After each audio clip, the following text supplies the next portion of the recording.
Hello, YouTubers, and welcome back to another episode of the Grandstand here on the Ohio Patriot Education Network YouTube channel.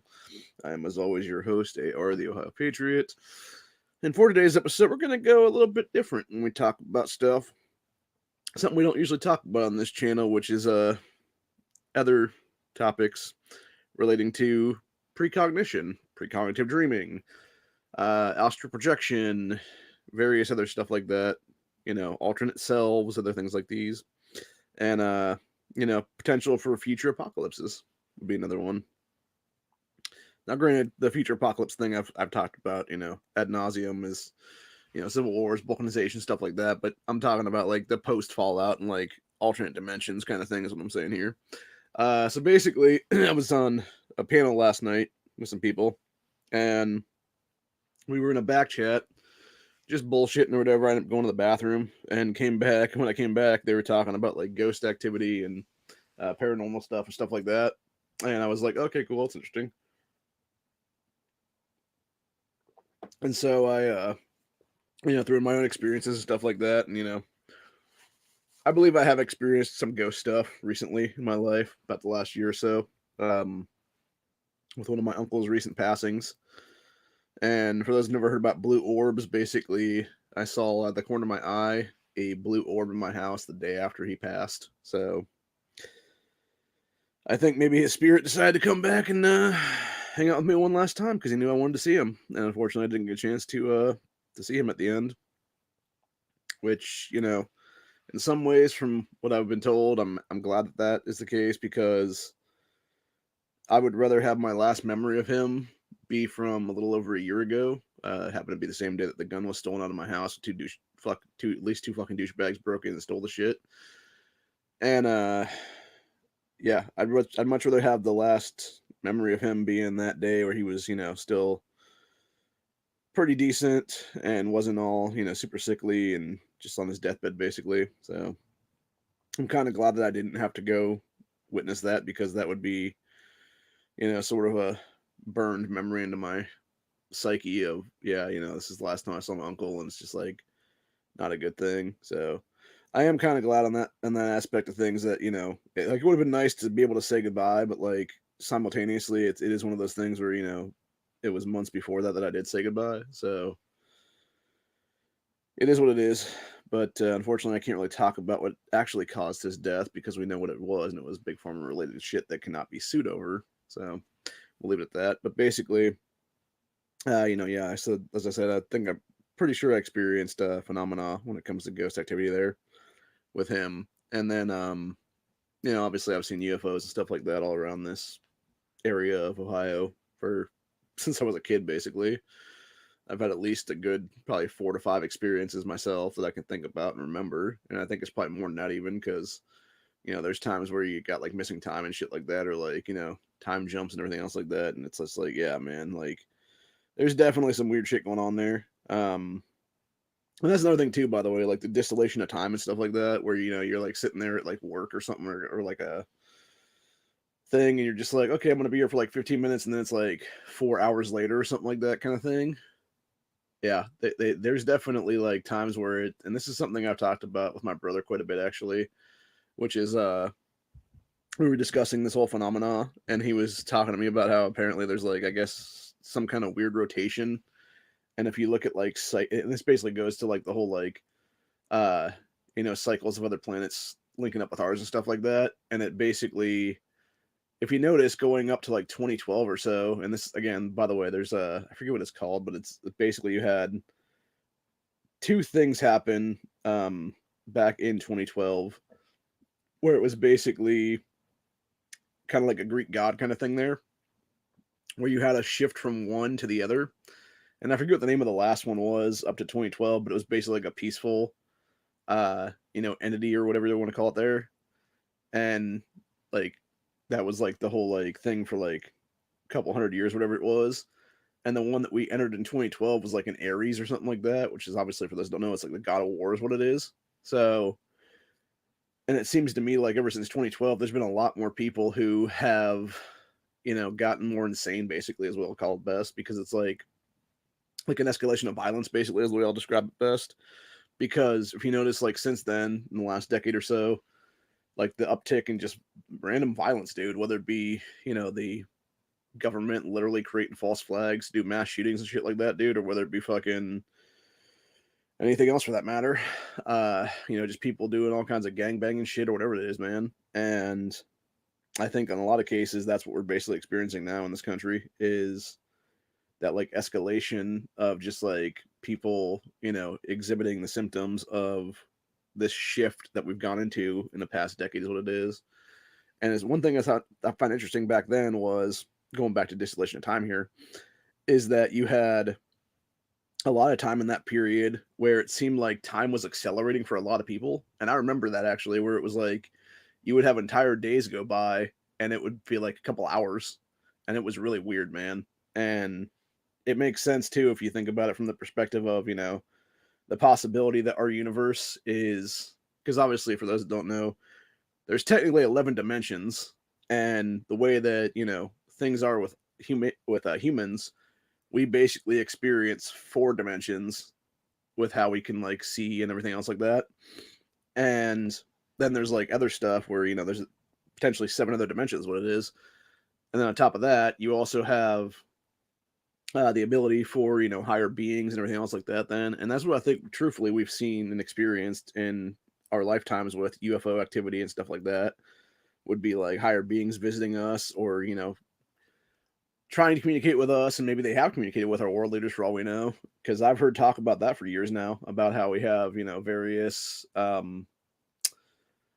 it's like good and evil, where you have battles between these two, 2 or 4 or 5, whatever it is, alien races. And they're basically, some of them are on our side and some of them are not on our side, because some want humanity to live and others don't. And actually, there was one interesting thing that was brought up last night in last night's panel that I was part of, which was how how over the decades now there's been UFO activity that has been spotted near nuclear installations.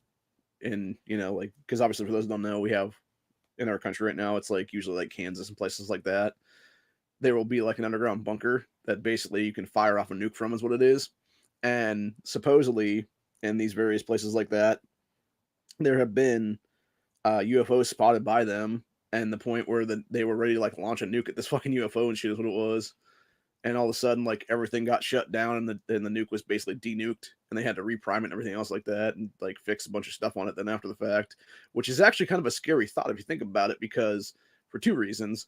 The first being that it basically shows that these aliens are so far advanced from humanity that they can actually take out our best possible weaponry against them in the blink of a fucking eye. And then simultaneously on that, it's also kind of fascinating because of the fact that it's like, who's to say that they're not trying to stop us from destroying ourselves, kind of thing, And I think that's kind of what it is right there on that whole thing, which makes a lot of sense, But again, it could be, like I said, it could be good, it could be bad, honestly. You never know, man. It's like that yin yang thing kind of thing, where it's, good and evil and stuff. And my thinking of it all is like when you have the ability to have something like that, and you have such advanced tech that obviously, and now we're seeing like robotics and stuff here in America, where it's like some creepy like AI kind of robot and stuff like that, just like waking up and freaking people out and shit like that. And it's like, yeah, dude, you just need to stop. Like, seriously, like scientists, people out there, just fucking stop, dude. It's the same exact thing with the rest of these assholes that are trying to do. Hey, let's discover some random shit like buried like 3,000 years ago in some fucking crater someplace. It's like, just fuck off right now, dude. Like, we've already experienced 2020. We've already gone through, a year and a half of our lives on lockdown and stuff like that, and just emotional and psychological damage and stuff like that. Just fucking stop, man. Just stop, or you will be stopped, kind of thing is what it is at this point, dude. Because honestly, like, I feel like that's what needs to happen right now. It's like these people just need to get fucking, the shit smacked out of them. Basically, it's like, just stop it, motherfucker. Now is not the time for this, if ever. So there you go. But anyway, the entire point though is, yeah, there's some crazy shit that we can't explain in our world, and that basically leads us to precognitive dreaming and alternate selves and stuff like that, which is other topics we're going to talk about today. Which basically, for those who don't know, since I was a child, and I think this has to do with my autism and stuff like that, I've experienced precognitive dreaming a lot. And it was, things that freaked me the fuck out as a kid, because obviously it was deja vu at the time, and I was like, oh, I don't understand what's going on here. And it like, it literally fucking scared me. It made me go in my own shell basically at that point and like, sort of isolate. And then going into my teens and stuff like that, when I finally hit puberty and stuff like that, it seemed to go away for a little while. And then it was in my early 20s, it seemed to come back again. And it's come back since then. It's, like, and this is the problem right now because people talk about like dream journals and stuff like that. The issue with dream journals is you have to remember what you actually dreamt to write it down, is what it is, dude. Because sometimes I've had dreams that are like super fucking graphic and stuff like that. And, are like so real, like you're just like right there kind of thing. Whereas there's been other times where it can maybe be like a part of a conversation or something like that. And then all of a sudden it's like, it's whatever. And then, a couple of weeks later, a month later, 2 months later, 4 months later, 6 months later, a year later, I basically have that conversation with somebody or whatever it is, dude. Because that was one time there was it was probably about, I don't know, 6, 7 years ago. I'd had one of these dreams, and it was basically me and my uncle talking, and I couldn't understand what the hell's going on there. And then, yeah, it was basically like part of the conversation that we were having was the dream that I'd had previously. And then there was another one where uh, this was probably about, I forget if it was 2017 or 2018 Christmas time, and it was months before this. I had had a dream where my now sister-in-law, at the time she was not, the girl that was dating my brother at the time, was basically yelling at me, and I didn't understand why. And I'm like, what the fuck is her problem, kind of thing. And then I realized it was something that happened that Christmas time then in 2018 or so. And yeah, it was I'm not gonna get into details of it. Basically, some stuff was said, and I basically blurred some shit out as what it was, which happens from time to time with my autism and stuff like that. And she fucking took it the wrong way and just freaked the fuck out of me, is what it was. So it's whatever, man. I'm over it. I've gotten over it in the past several years, and my brother, he kind of was pissed about it for a couple of years, and then I think he's finally gotten over it now, thankfully. But anyway, it is what it is. But then there was another one that happened. It was actually, I believe, either the end of last year, beginning of this year. I had a dream about somebody that I was hanging out with for a while, and it was one of the other guys here in the 2A community that has since slandered me and stuff like that. And it was us having a discussion of some kind, and he was basically like bitching at me about some stuff, and I didn't understand why. And then, yeah, after everything that happened back in April, like it was 100% that fucking conversation that we had in his back chat then. And I've never spoken to him since then, and I don't plan on ever speaking to him ever again on that one because fuck him is what it is, and fuck the rest of those guys too for that matter. Because honestly, like it's people say shit, dude. Sometimes it's an off the cuff remark, sometimes it's misinterpreted, sometimes it's them saying something they didn't mean to say is what it is. And when people take that shit offhand and stuff like that and basically run with it and try to slander that person, it's fucking ridiculous. And that basically leads us to something I want to talk about right now, which is if you want to get banned on this channel, there's two ways you can get banned. Number one, any person I think is trolling automatically gets banned from this channel. Number two, any person spouting anti-white racism and everything else like that in my fucking chats and stuff like that, dude, can go fuck themselves. And that's another one too, by the way. Or any other racist shit for that matter. That's another way to get banned. So, yeah, just to let everybody know, that's how you get banned on this channel. That shit I won't put up with at all, and especially not anti-white racism, dude, because when you look at what's going on in this country anymore, it's definitely gotten to that point, dude, where people don't want to wake up and tell the truth at this point. And that's why I'll tell the truth, honestly, dude. Yeah, there's a lot of fucking anti-white racism going on in America right now, and not only America, dude, across the fucking earth right now, in pretty much every country. And I believe it's by design by a lot of governments and stuff like that, dude. So anyway, moving on from there, going back to precognition and stuff like that. So yeah, there's been a bunch of different ones I've had over the years, and then one thing I've realized, and this is one thing that happened to me in Columbus back in 2009, which is if you ever have a recurring dream where it's basically the same stuff over and over and over again, it's probably best to listen to that dream, because I actually had a dream and it was basically a red staircase that seemed like I was being led up, and I couldn't understand where that red staircase came from. And then there was another part of that dream where I was basically in a bedroom or some kind of a room. I wasn't sure it was a bedroom or where it was, but I was looking up at a ceiling and I didn't understand what the hell that was about because I'd never seen that area before, whatever it was, dude. And then it was probably a month or so later, was the day I almost died in Columbus. It was the day I had a gun put to the back of my head. And thank God I survived that because, I'm here to talk about it right now. So yeah, that's, when people have trauma like that, dude, and, and be put into situations where they don't need to be in those situations, it's a bad deal all the way around. And unfortunately, that was the time period where, again, I'm not going to get too much details of it, but yeah, it was a situation there where I was put into a situation, and unfortunately, crazy shit happened, and thankfully I was able to survive it, is what it was, dude, because, you know, people are fucking nuts is what it is, dude, and that's another reason why I will never live in a major city ever again, dude, because of crime. There is way too many people in these cities now that are way too willing to basically, shove a gun in your face or whatever it is and take your life over nothing. And it's fucking disgusting, dude. But anyway, uh, yeah, that dream of the staircase and the bedroom and stuff like that was recurring was the only time that's ever happened to me. And I think it was basically, you know, my, what I like to call powers at this point, telling me, hey, something bad is happening, something bad's on the horizon, stuff like that.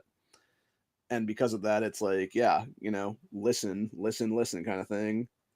And unfortunately, the thing with precognitive dreaming is you don't always know like when things are going to happen. And it's very hard sometimes to know exactly when uh, something is going to go down.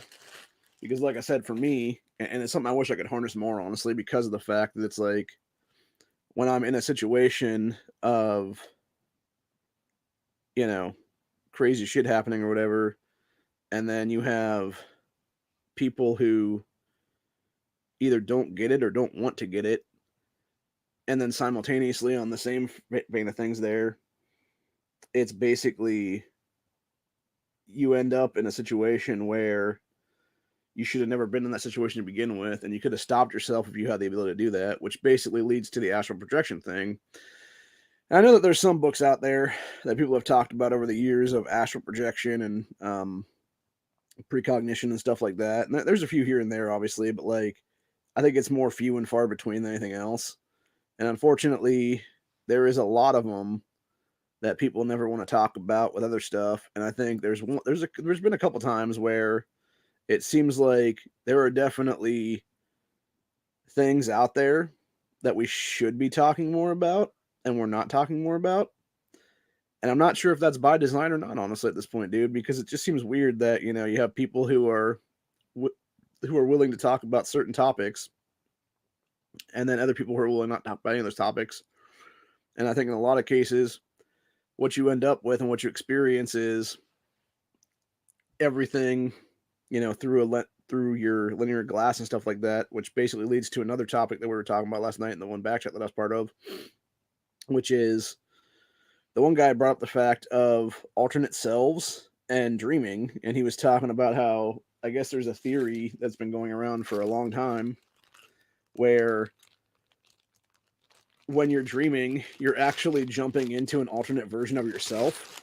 And the dreams that you're experiencing, especially like very vivid dreams and stuff like that, are actually your awakeness in another body, basically, is what it is, in another universe.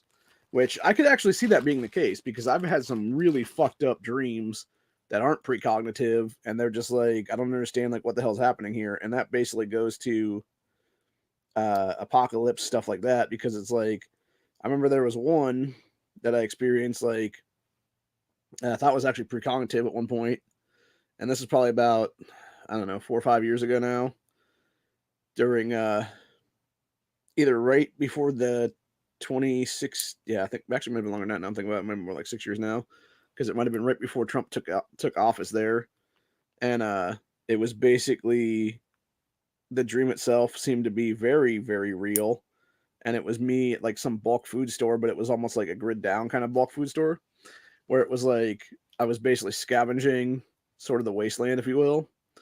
And it was like, yeah, I came upon like this little, what used to be like a bulk food store and stuff like that. And then there was other groups that were coming in there too. And I shit you not, like one of the chicks that was in one of the other groups look just like actress Melissa McCarthy, and I'm just like, that's fucking weird. Like, what the fuck? And I didn't understand it, and now it tends to make sense, if you're thinking about it, because you got like the possibility of like alternate, universe self or whatever the case be. And if that be the case, then that means that like, she was just some random woman then in that universe, and like I was just some dude, is what it was. And I could easily see that being a thing there, where it's stuff like that. And it's funny thing about it is though, right? Like there will be some people who, when it comes to like grid downs and stuff like that, they will survive just based on the fact that, people sort of feel sorry for them or whatever.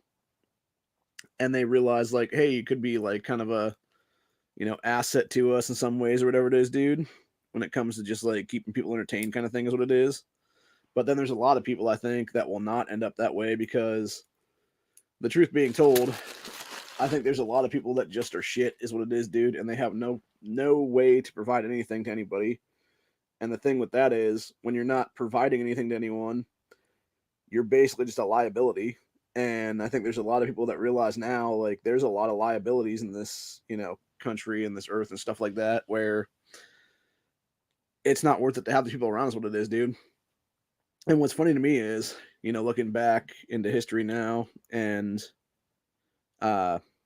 basically looking at what has happened in the past, 10, 15, 20 years of my own life, there's a lot of interesting stuff that's gone down where you have people who, seem to tend to give a shit. And then there's other people that just don't tend to give any fucking shit at all, dude, is what it is. And it's kind of sad when you think about it because of the fact that you end up in a situation where people just don't care. And then you have other people that, tend to care too much, is what it is.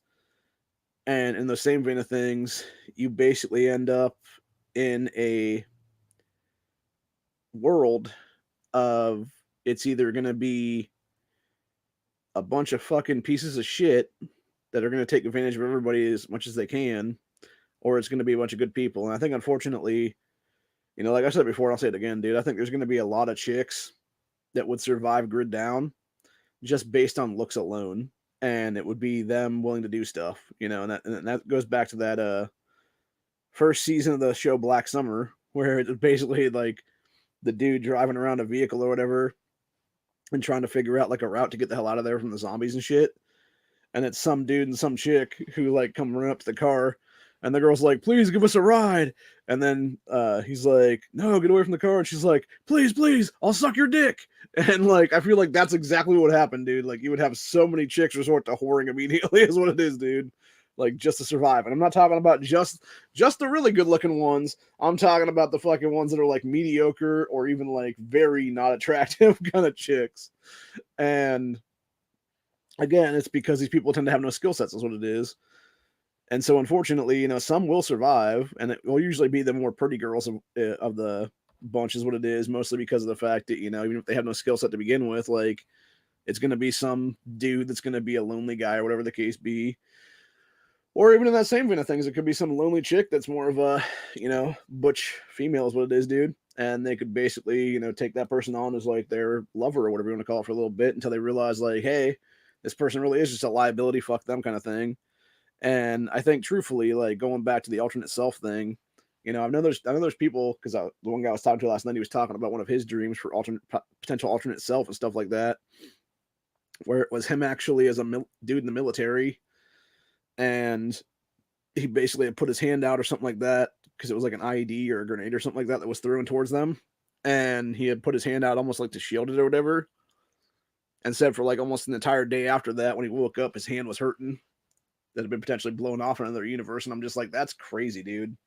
And the thing that's interesting to me about the whole situation there is, you look at that movie, The One, with Jet Li back in the day, and I really wish, like, if like that's the one kind of thing. Like, I know that movie didn't do well at the box office back then and stuff like that, but like my thing is like that would be a perfect kind of series to have right now. Would be something like that where it's like some dude like traveling interdimensionally and stuff like that to like different universes to either kill his other selves and stuff like that to get stronger or whatever it is, or something similar to that. Because I think in truth, like there would be a lot of that going on, honestly, dude, when it comes to various shit. And I think in a lot of cases you would have people that would realize and wake up and be like, hey, like this is interesting and stuff like that. And I think in some cases it would be people that would, be willing to do that themselves and stuff like that. Because like I said, I think truthfully, when it comes to humanity in general, dude, you don't really know what any human being is going to do at any given time until they are actually put into a situation where they have to make that decision themselves. And I think in a lot of cases, there's a lot of people that don't understand, like, this is what they're capable of until they're capable of it, kind of thing. You know what I'm saying? And I think in that case of things, when you talk about the possibility of alternate dimensions and stuff like that, I think there's a lot of times where you've had people who have gone to that route and, like, let's go ahead and say it like this, like, Trump won here in 2016. There could be a universe or two over where it was Hillary won in 2016 and then it was nuclear fallout after that kind of thing, dude. And I believe truthfully, there's definitely shit like that that's very, very plausible. And it makes a lot more sense when you think about it from that perspective of things. And then you're like, oh shit, that ain't good. And yeah, it's basically a whole clusterfuck then of, thank God this happened this way and not a different way, dude, because if it had happened a different way, like, we'd all be fucked kind of thing. And I'm not saying with dumbass Biden in place right now, we're not already fucked at this point, dude. I mean, hell, you got that fucking ass clown basically taking us to crazy inflation stuff and then just lying his ass off about it. It's just so ridiculous, dude. It really is. Yeah, it's just very irritating in general.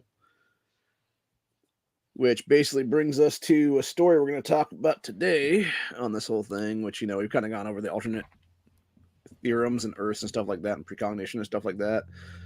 Astral projection is another very interesting one as well. When you can basically go out of body, sort of an out of body experience, and you're like floating, and then of course you can hit the ground and stuff like that. But yeah, that one's pretty interesting in general.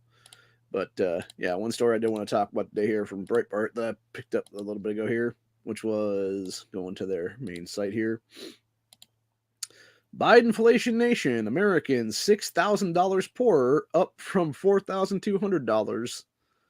Fucking ridiculous, dude. So that fucker has cost us at least $1,800 each right now because of this bullshit, dude. Stop sending money to Ukraine, you fuckers. Seriously. Stop printing money at all, for that matter, for God's sakes, dude. Like, that's a better fucking option right now. Like, stop fucking printing money to give to other people at this point. God damn. Like, enough is enough of this shit, bro. Seriously. We're all over it, dude. And I think, unfortunately, until it fucking, until the rubber meets the fucking road, nothing's going to change at this point, dude, unfortunately. It's fucking ridiculous, though. But yeah, it just fucking pisses me off. And then you got only 26% want Biden to run for re-election. That dude's done after the fucking midterm. Like, seriously, bro. If people think that this dementia old fuck is going to be in office after the fucking midterms, dude, hell no. They're going to install cunt Mala as fast as fucking possible. And then what's probably going to happen there is you're most likely going to have the Republican supermajority that takes over, impeach her fucking ass out of office, and just go down the entire fucking Biden's fake line of succession at this point, because fuck them all, dude. Then we got Illinois recommending vax wear masks. Yeah, because of course that's already been proven by fucking Pfizer now that you don't have fucking, that they basically admitted that the jabs did nothing to begin with, and there was always transmission ability and stuff like that, which makes sense because, even going back then, like, hell, they were talking about test groups. There was never a test group, dude. They fucking jabbed everybody at that point. So, anyway, fucking craziness, though. And we got piece of shit Xi Jinping threatens all measures necessary against Taiwan. That dude really just needs to be fucking taken out at this point, dude. And I mean that seriously. Like, it's time for some SEAL Team 6 shit to go in there and fucking deal with this motherfucker once and for all, dude. And the rest of the Chinese fucking hierarchs and stuff like that, dude.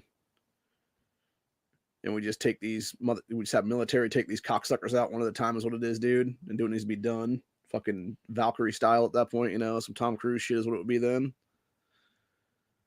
Where it was like Tom Cruise taking out Hitler and shit back in the day. In that one movie.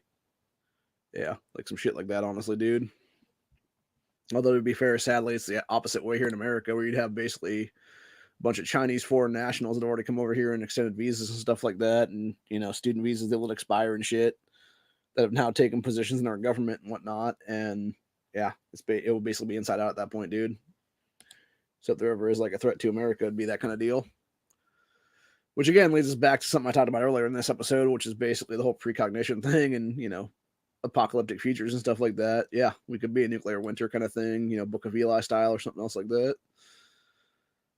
Then you got dipshit Biden pushes quote-unquote assault weapons ban after reported juvenile killed 5 people with a shotgun. Yeah, of course. Because the whole thing, dude, that's the only thing that they got right now, right?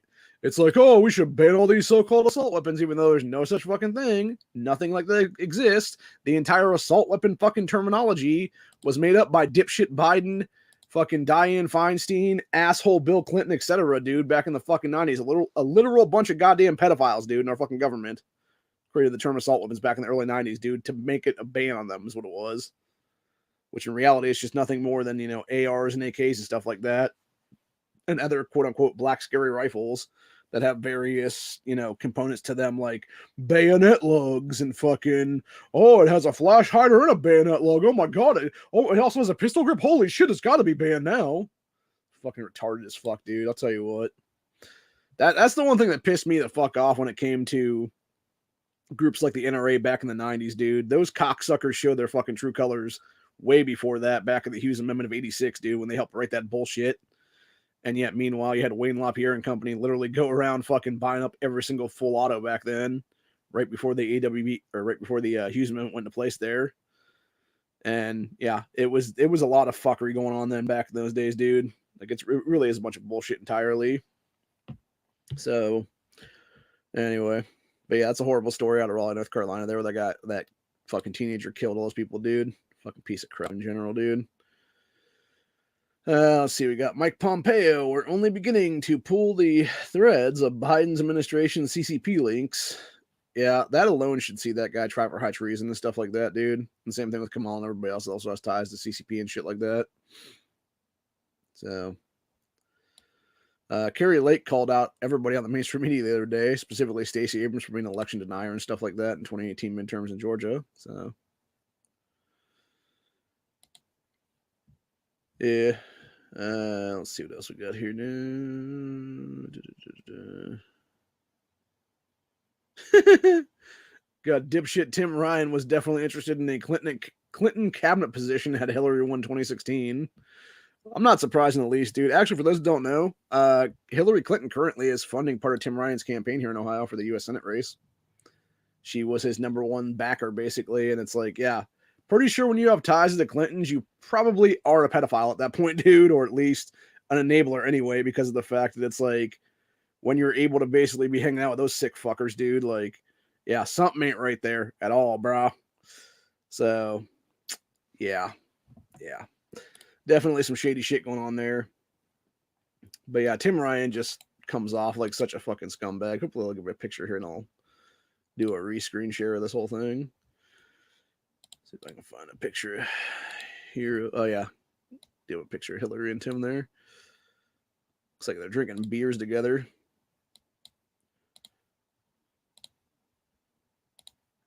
Actually, that's an interesting one in this photo here. You got Hillary drinking what looks like a really dark beer, and you got Tim Ryan drinking like a pussy fucking wheat beer or something like that. Like a real light beer. He is a light beer motherfucker, though, for real, honestly, dude. But yeah, it said here, Democrat Representative Tim Ryan, a predominant 2016 Hillary Clinton surrogate, once said he would definitely be interested in being in her cabinet if her presidential run was successful and if he was offered the job. It's kind of the same shit with like Gina Romano and stuff like that, dude. The chick that used to be Rhode Island governor and stuff. Now she's now Biden's, what is it? Secretary of Commerce or something like that, I believe is what it is, dude. And it's like, mind you, this is the same woman, Gina, who back in 2020 literally had state troopers in Rhode Island going around looking for New York license plates and trying to take people out of homes. Fucking, what's that girl? The little Jewish girl in the, Anne Frank. Yeah, she tried to have them taken out Anne Frank style and stuff like that, dude. And it's like, dude, like these people, like, honestly, the Democrat Party, they really are the Nazi fucks at this point, dude. I'm serious about that shit. Like, they are some real sick fuckers, dude, for real. And it's just insane to me to see that kind of shit going on consistently in this country, to where people are like not even realizing that shit's going on there. I mean, the thing is, like I said before, dude, it's like there is so much fucking shenanigans going on in these different races and stuff like that. Like, it's so much fuckery, dude. There's just so much fuckery going on. Whether it be, you know, people doing backdoor shady ass deals or whatever it is, man. So, anyway, let's see. Yeah, this is the guy, bearded dude here, JD Vance. That's who we actually want to win the U.S. Senate seat right now, because Vance is actually a decent guy for the most part. Yeah, he has ties to Peter Thiel. Yeah, Peter Thiel has ties to Bilderberg. But again, I believe truthfully at this point in history, there are two different Bilderbergs. There's the Bilderberg that we know as a, group meeting every year that would be all these rich people and stuff like that. And there's a secondary Bilderberg within that group, which would be the Soros, the Rothschilds, Rockefellers, et cetera, higher families and stuff like that go to another room and have their own little secret meeting amongst themselves. And it's like, yeah, you have all these other people sitting outside in like this bigger, conference room or whatever the case be, bullshit and making, various deals with each other about like, hey, you want to team up on this kind of thing or whatever the case be, or, oh, I'm a venture capitalist, let me go ahead and, make some deals with you to invest in your companies over here kind of thing. And then meanwhile, you got the real Bilderberg behind closed doors there, George Soros, Jacob Rothschild, etc., having actual fucked up meetings where they're like, this is how we destroy humanity and this is how we purge everybody and stuff like that kind of thing. And yeah, I could definitely see that kind of shit being the case, dude. So, and I think truthfully, like, as much as a scumbag as Jared Kushner is, I think there's definitely, I know him and Pompeo both went to one of the Bilderberg meetings during Trump's administration. And I think, honestly, Kushner might have been one of those people that they brought back into the back room. I think Pompeo was just there to be like, hey, Donald Trump asked me to come here to like see what the fuck's going on kind of thing. And it was basically just to observe kind of deal is what it was, maybe. At least that's what I would like to hope anyway. I mean, I could be totally wrong about that one, and I have no problems admitting if I'm wrong about something if it actually comes to light that I am wrong. So, but yeah, I'd like to think that Mike Pompeo is still half decent person and stuff like that, but who the hell knows, dude? But yeah, Kushner's just a fucking scumbag entirely, dude. And I'd like to think that JD Vance is, also a good man as well. And the fact that he was able to trounce the shit out of Tim Ryan a week ago in that debate that they had, dude, like, man, like, Tim had no response to anything that JD was saying because he knew it was all true is what it was, dude. And that's the thing. So, but anyway, so going back to the main article stories here for stuff, we got, let's see here. I already talked about the China stuff and whatnot. We got jewelry store owner opens fire, killing 2 robbers. Good for him. Good for him. Or her, or whoever it was. I'm not sure if it was a guy or girl that owned that store. Let's go ahead and click on that and see what it actually says here then. Let's see. So, jewelry store owner shot and killed 2 of 4 armed robbery suspects inside of his Oakland, Florida Magic Mall just before noon on Friday. So reports the police indicated 4 people, at least one with a weapon, entered the store. Store owner opened fire when he ascertained an alleged armed robbery being attempted. So one of the 4 suspects was killed at the scene, and the other 3 fled. However, one of the 3 who fled had also been shot and was presumed dead upon arriving at the hospital. Damn. Yeah, that's why you don't fuck around in these states, man, for real. People don't realize, or at least they don't seem to realize, that Florida is a stand your ground state, dude. It has been for like, what was it, before fucking Trayvon Martin's whole thing with George Zimmerman and stuff like that, dude. It was back then in like 2012, 2010, whatever the hell happened to that. Yeah, that shit happened back then, dude, and it's been a stand your ground state before that even happened. So people are just crazy if they think people ain't gonna fucking fight back, dude, in these kind of states. And the same thing with everything else for that matter. It's like there is no reason for anyone to ever be in a situation where They have scumbags trying to rob their asses and stuff like that, dude, not be able to fight back unless you're in California, which even then, depending on what part of California you're in now. I mean, hell, you had the old man there who was what, in his like 70s or 80s or whatever, saw these guys coming in on his fucking camera thing, grabbed a shotgun, blew the one motherfucker away pretty much. And they tried to leave like several of his buddies at the scene because they were trying to speed off so fast. And that was fucking nuts because there were several of those guys that actually ran in there with fucking I don't know if it was full auto ARs, but it was ARs for sure though, dude. And it's like, who the hell needs more than one AR to go rob a fucking store, dude? Like, Jesus. It's about like these dudes with their, Glocks with the fun switches on them and stuff like that. And then like a drum mag on the bottom of it. And that's one thing I've realized with a lot of gangbangers, it seems like in this country anymore, dude. Like, if you go around to these different places where it's a lot of like ghetto areas and stuff like that, it tends to be like black gangbangers and stuff like that will run around with like these big ass fucking like 40, 50, 60 round drums and a Glock. And it's like, or it'll be like the 33 round fun switch and stuff, or yeah, 33 round mags in them and stuff like that. Maybe a fun switch on it too, for that matter. And it's like, dude, like seriously, like it's always Democrat areas too, by the way, that this shit happens in. It's just crazy to me, honestly. But you got Tom Cotton now stopping for Dr. Oz. Quote, a vote for John Fetterman is a vote for Joe Biden and more inflation. That is actually true. I'm surprised, like, truthfully, I'm surprised, like, I'm pretty sure that Pennsylvania has something like Ohio does, where if somebody, like, wins the primary or whatever, they can be replaced if something happens. And I'm surprised that, honestly, Pennsylvania hasn't enacted something like that right now with John Fetterman, because it's like, the dude has had he's had at least one stroke that we know about. I'm sure he's having many strokes at this point as well, dude. He can barely talk. Him and Oz are supposed to have a debate like a week from now, like right before the midterm elections. And by the way, for those who don't know, Ohio and Pennsylvania right now have both started our early voting right now, dude. So it's like you could have people already voting for John Fetterman's dumbass right now before this debate with Oz.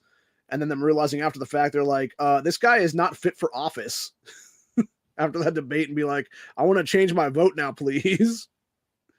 Which is also a great reason to vote on election day and not before it, or at least, in the couple days before the election or whatever the case be, what early voting is going on then. So then you got Kanye West attacks quote unquote Jewish media and Jewish control of the black voice in latest anti-Semitic rant. I mean, is that really anti-Semitic, or is it him just telling the truth, honestly, dude? Because, like there is very much proof of that shit, dude, where it is like some crazy stuff going on there. So like, not everything is really anti-Semitism, dude. Like, some of it's just true, is what it is. And that's the problem when you broad brush shit like that. And, of course, you got 36 shot during weekend in Lightfoot, Chicago. That's fucking, like, so crazy, dude. That shit's just nuts. Yeah, it's just fucking insane, bro. Crazy, crazy, crazy shit, man, for sure. I can't believe anybody would like willingly live in that fucking city anymore right now, dude. Like it really is not worth it. It really is not worth it. So anyway, let's see what else we got here. This is the chick I was talking about like a week or so ago. This Abigail Spermbringer. She was the one that was talking about she wanted to have a vote on there was a bill introduced in Congress about 6 months or so ago, and it was basically to stop insider trading across the board. And she was like, hey, let's get this done before the midterm elections. And Nancy Pelosi and company were like, nah, we're good. So anyway, you got Abigail Spermbringer skips debate after joining a lawmaker seeking to jail parents who do not affirm transgender children. And this is why you vote out these fucking Democrats, dude, because even if they try to act like they're all moderates and shit on certain things and be like, I'm against insider trading, then they'll push transgender crap on your kids, dude. So yeah, she needs to fucking go, man. And I'm pretty sure that's Virginia. So yeah, Virginia, vote this fucking stupid cunt out of office for real, please. Thank you. Then you got Obama scolds Democrats for being, quote, buzzkills obsessed with Trump, says the motherfucker who has literally been puppeteering Biden's entire bullshit presidency right now for the past 2 years, dude. So then you got poll GOP leads Dems by 5 points in generic congressional ballots. That's interesting. Let's see. New data shows 73% of migrants bused to New York City are in homeless shelters. And they're also a bunch of fighting age males just by basing their two pictures that we see here on these things, dude. Where you got 3 illegal aliens charged with murdering 28-year-old man in Texas. And then you got illegal aliens released into U.S. by Biden's DHS linked to a robbery gang in Sanctuary State, New York. You also got a cartel turf war terrorizes residents in Mexican state. And this is why we don't want these people in America, dude, because they're all a bunch of fucking people like that, dude. They're going to crime on us is what it is, man. I mean, hell, you know, I feel sorry for you guys down in Texas there, man, because you're dealing with it like firsthand. I'm getting the spill over here in Ohio because they're fucking bringing these motherfuckers here to sanctuary cities in our state, dude. And it's like when you got, you know, several thousand miles difference between Ohio and Texas, dude, it's like, nah, man, like throw these motherfuckers back to their countries of origin, into prisons there and stuff, not into our prison system.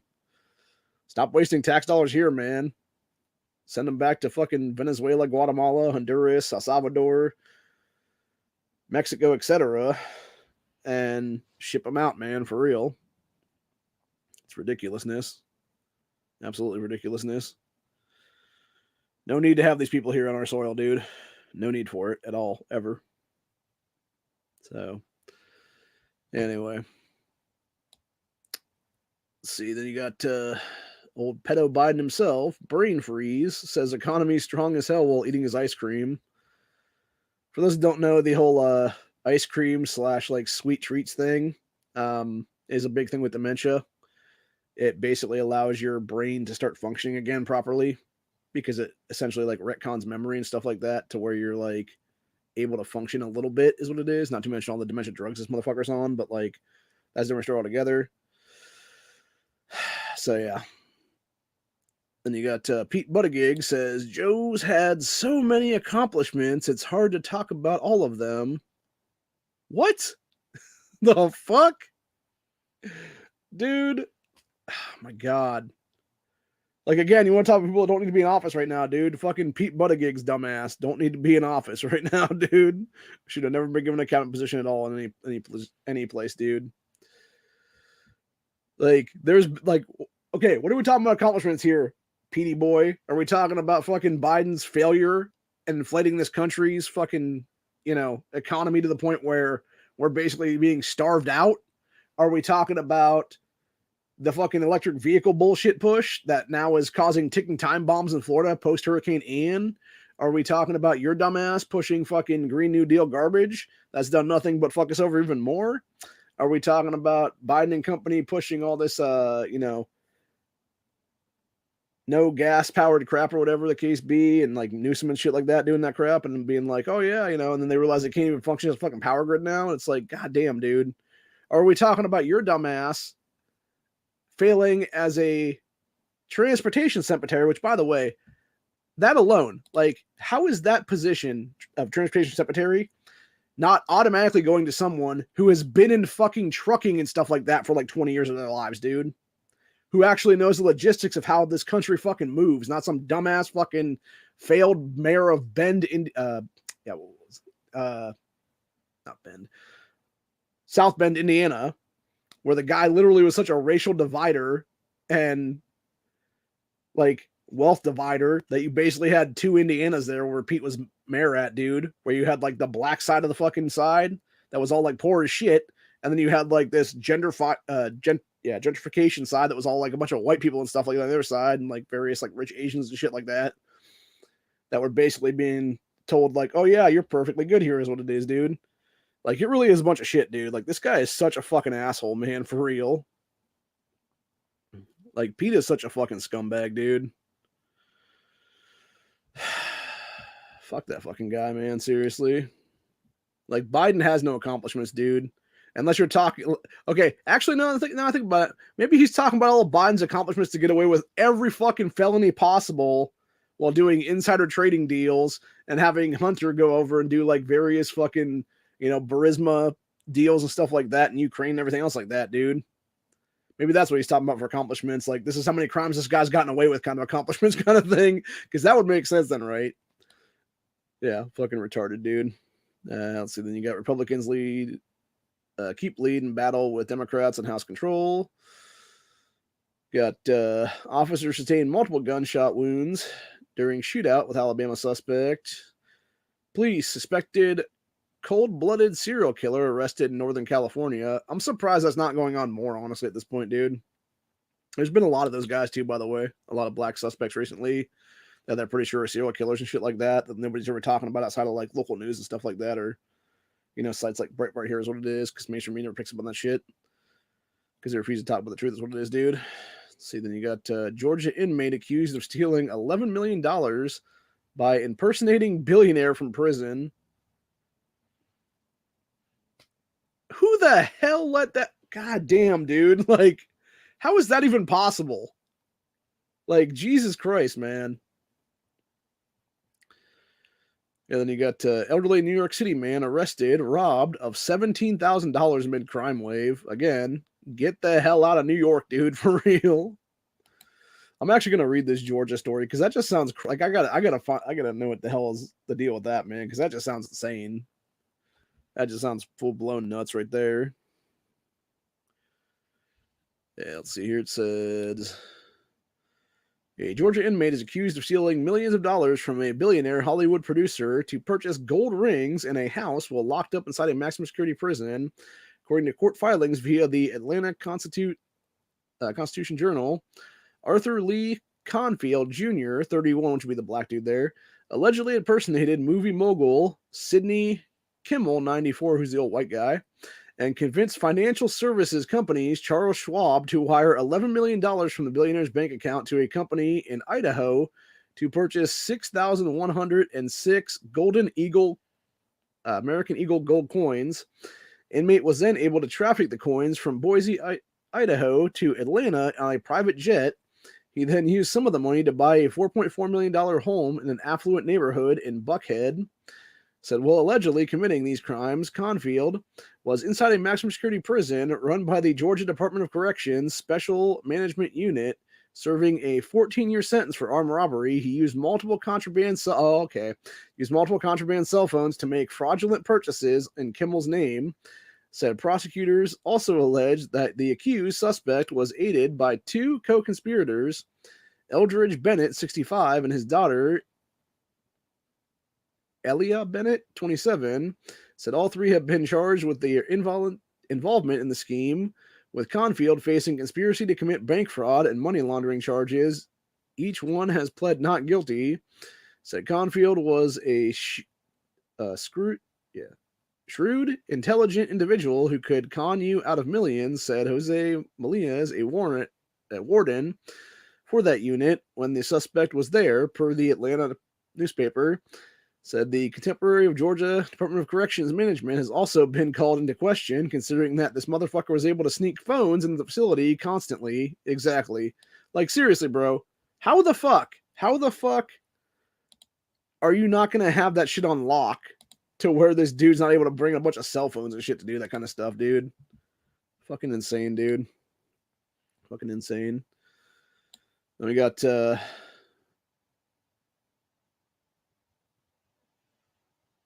is that Missouri? Trying to remember what MI is. If that's Michigan or Missouri. I can't remember which one. No, it's Michigan. Michigan GOP, aka Republicans, introduced bill defining gender transition procedures for minors as first-degree child abuse. Good. For those who don't know, I talked about that last week with one of the war gamings. You have a bunch of pedophiles in Michigan right now. Specifically, Planned Parenthood has created the legislation and stuff like that. That is basically a proposition thing on their ballot here in the next couple of weeks, to where it would allow kids to be able to transition without parental consent. It would give any child in the state of Michigan the ability to basically have the constitutional right to do whatever the fuck they want under age 18, which is so fucked up, dude. But yeah, as I said here, it said Republican lawmakers in Michigan recently introduced a bill that would classify allowing a minor to undergo gender transition procedures as first-degree child abuse. Said House Bill 6454 states that a person could be found guilty of first-degree child abuse if they knowingly or intentionally consents to, obtains, or assists with a gender transition procedure of a child. Legislation defines a person as a parent, guardian, physician, or other licensed medical professional. Said if that person is found guilty of first-degree child abuse, they would face life in prison good. And I'll say it like it is, dude. Fuck the life in prison shit. Give him death penalty at that point, dude. For real. Although I'm not so sure that Michigan has death penalty anymore. I think that would be one of those things where they took it off the table a while ago. So I can't remember offhand. It's one of those situations where it's like, yeah, it's a bunch of bullshit, dude. But either way, it's like fucked up, man. And like I've said before in the past, dude, it's ridiculous all the way around. Like zero reason for these motherfuckers to be able to do that kind of shit, dude. So anyway, so legislation was brought forward Tuesday by 5 Republican state lawmakers, including Bo LaFave, Ryan Berman, Steve Carra, Luke Meerman, and Steve Moreno. Interesting, it's 5 dudes, and I'm guessing probably 5 fathers in that case. That'd be the case, man. Maybe 4 fathers and an uncle, for that matter. Who the fuck knows? So according to The Hill, LaFave believes that it is logically incoherent to provide puberty blockers or conduct gender transition surgeries for children when they cannot even consent to sex or are legally prohibited from purchasing certain items. Exactly, dude. Exactly. Perfect example right there is what I'm talking about this whole time, dude. He said, quote, people are abusing these children. The idea that we would be making potentially life-altering changes at 11, 12, 13, 14, 15-year-old kids when it is illegal for them to have sex is insane. 11, 12, 13, 14, 15, dude, they're trying to push this shit on kids at like fucking 5 and 6 years old. Goddamn, dude, for real. Fucking retarded, dude, for real. So, anyway. That's the problem with some of these people that are so-called lawmakers and stuff in this country. It's like, dude, y'all don't even realize like the shit's going on. Like, have the age of that shit, dude, for real, and you'll get the real ages. They're trying to push these puberty blockers on kids when they're like, again, like 5, 6, 7, whatever the case be, man. Like not fucking 11, 12, 13, etc., dude. It's like literally like K to 3rd grade basically and above is at that point, dude. But anyway. This the fave guy said, I mean, they're not responsible enough to smoke a cigarette until they're 21. Did they up the age of cigarettes to 21 in Michigan? Because I always thought it was 18 there, man. So anyway, so that LaFave guy is optimistic that Republican colleagues will support the legislation. He even believes that some of his Democrat colleagues agree with the bill's content, but acknowledge they would be hesitant to support it publicly. See, that's what's disgusting to me about that shit, dude, the whole party line crap in general. Because it's like, why in the hell are you against stopping kids from being fucked upon, dude, is what it is, dude. And literally sterilizing an entire generation of children at this point, dude. Like, the fact that you're willing to go party line vote and be like, nah, I gotta be in lockstep with the Democrat Party on this one, bro. It's like, what the fuck is the matter with you, man? Seriously. Like, goddamn, dude. It just fucking, it blows me away, man. It really does. It's completely just insane. It's just, yeah, it just, it's infuriating is what it is, man. It really is. It's just pure insanity. Pure insanity for the sake of insanity in a lot of those cases. So anyway, says Michigan GOP holds a 3-seat advantage in the state house right now. Says similar legislation was passed in Alabama this year that makes it a felony to provide puberty blockers and other hormone treatments to children under the age of 19. Said Arizona has also passed legislation prohibiting, quote, irreversible gender reassignment surgery for those under 18, regardless of whether parents consent to it. However, it is not considered a felony if an individual is found guilty of violating these measures.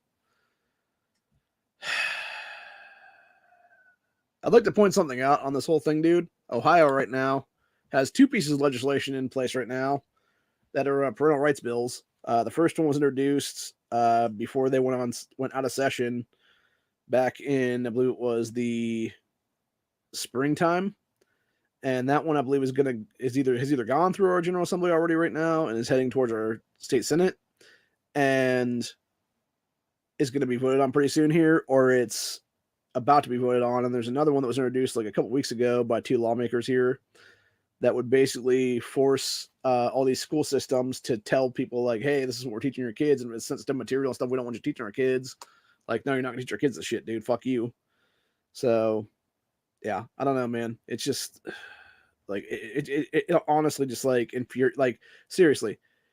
For those that don't know, right now, I have an 8-year-old niece, dude, that is in these school systems. I have a 15-year-old nephew that is in these school systems. I don't want these kids being indoctrinated with this crap, dude. And that's the entire point. That's why I am for parental rights bills, dude, because I'm fucking sick and tired of this shit. I have family in these schools. I don't want them to creep on my fucking kid, my fucking niece and nephew is what it is, dude. They do not need to be fucking indoctrinated with this shit anytime in their damn lives, period, end the story. If you got a problem with that, then fuck you is what it is, dude. Seriously. So, anyway. Where's I at now? We got nuke war in Ukraine. No big deal, says Biden ally. Yeah, fucking ass clowns, dude. We got dipshit Fauci. For people to say I'm political is completely crazy. Yeah, except you politicized everything, you dickless piece of shit. At least there's one thing good that happened out of that whole thing, dude. You got, what was it, like 4,000 beagles that were rescued out of these facilities that piece of shit was experimenting on dogs and stuff in. They've now been rehoused in actual homes with people now, to where they're going to love these dogs. So, see anything else I want to talk about here? You got Kerry Lake. There we go. Kerry Lake vows to protect children from CRT cross-sex curriculum. Good on her, man. Good on her for real. I'm actually going to go ahead and read that article then real quick here. Stop doing a screen share of the main thing. We'll actually do a screen share of the article itself then. This time around. Let's see here now. Where are we at now?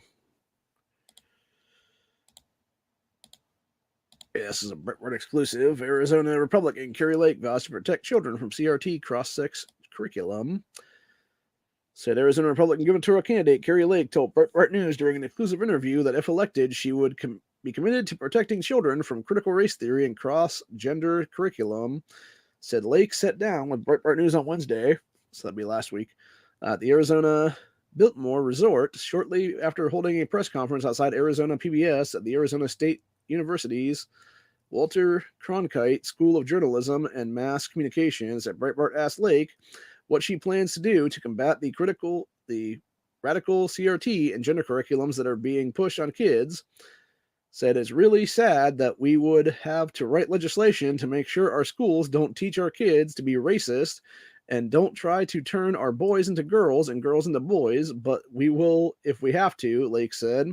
I want to make sure that our children we're sending off to school and they're not having their brains filled with psychological abuse, and that's what it is, to be honest. She's right about that too, by the way. That's what it is, dude. It's literally it's mental and psychological abuse, and it's eventually physical abuse in a lot of cases when they're doing the gender transition stuff, dude. So anyway, continuing on with this, though, it said, Lake was quoted as saying, quote, "Our kids are colorblind. I raised my children. They didn't see skin color. My little boy knew he was a boy, and my little girl knew she was a girl. Our school never went and tried to confuse them that way," said Lake continued before pointing to just how innocent, impressionable, and vulnerable kids are to such ideologies. Yes, they are, dude, and that's the whole point. And really, when you look at it, dude, this whole agenda, this, trans agenda, gay agenda, whatever you want to call it at this point, dude, they're pushing on these kids now. 100%, they're trying to, these people realize, because they themselves are never going to have fucking kids, dude, they're trying to indoctrinate an entire generation of children to their fucking side to be future little activist, fucking terrorist piece of shit Antifa members, dude, is what it is. And that's the problem right now entirely, dude. And that's been proven, actually, in several school systems across this country where you've had actual Antifa people, like actual Antifa members, dude, that were indoctrinators in these schools coming to be teachers and stuff like that, dude, that were pushing just that kind of crap, dude. It's like, oh, if you come to this protest with me and on Saturday or whatever the case be, you can get 20% extra credit on this fucking test or whatever it is, dude. And it's like, fuck you, guy. Seriously, like, you're fucking gone, bitch.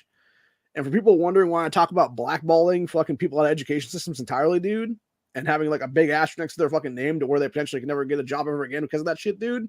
Yeah, fuck them. It's time to do that shit, dude, for real. It's time to ostracize these cocksuckers from our fucking society entirely, dude. And do what needs to be done to protect the rest of us is what it is. So, anyway. And if people want to say that's extremist views, I don't give a fuck anymore, dude. Because that's how it needs to be anymore, honestly. Anyway, as Kerry Lake continued on, said here, it said, our kids' brains are so Mashable that you can convince them that Santa Claus flies around the globe, and and that's a beautiful thing, but it shows what our kids, they'll believe anything. And our schools are using that innocence and our children to twist their minds into this disturbing thought process to where they actually want to have surgeries to change who they are is sick. It is criminal. Let's see. She said, I would work tirelessly with the legislator to protect children on all this stuff. We want our kids to go to school. We want them to get smarter, not dumber. We don't want them to go in with common sense and leave confused. And we demand that our schools educate our kids. Said one tool to protect children is school choice and empowerment scholarship accounts, ESA, which came to fruition through legislation that outgoing Governor Doug Ducey, who's term limited, signed back in July, said, we already have a really great policy with ESA for all, Carrie Lake said. So if you find out that your school is doing that, you can just say, we're not sending our kids to this school. We're going over to this school here. And that school is going to either go under or they're going to change course. I think ESA for all, which people call them vouchers, but it's ESA for all, is a way to get our schools, our public schools, to change course and improve the curriculum, or they won't survive. It's the fastest way to get them to improve the curriculum. Moms and dads are not going to put up with these garbage anymore. This woke curriculum has to go. It's dangerous, and I'll do whatever I can to stop it in our universities as well, said Carrie Lake. Good on her, dude. Like, seriously, like that. I'll tell you what, dude. Like, Carrie Lake is one of the few chicks, and mind you, this woman, I believe, if I'm not mistaken, was the ex-reporter that called out all the shit going on in mainstream media, stuff like that, dude.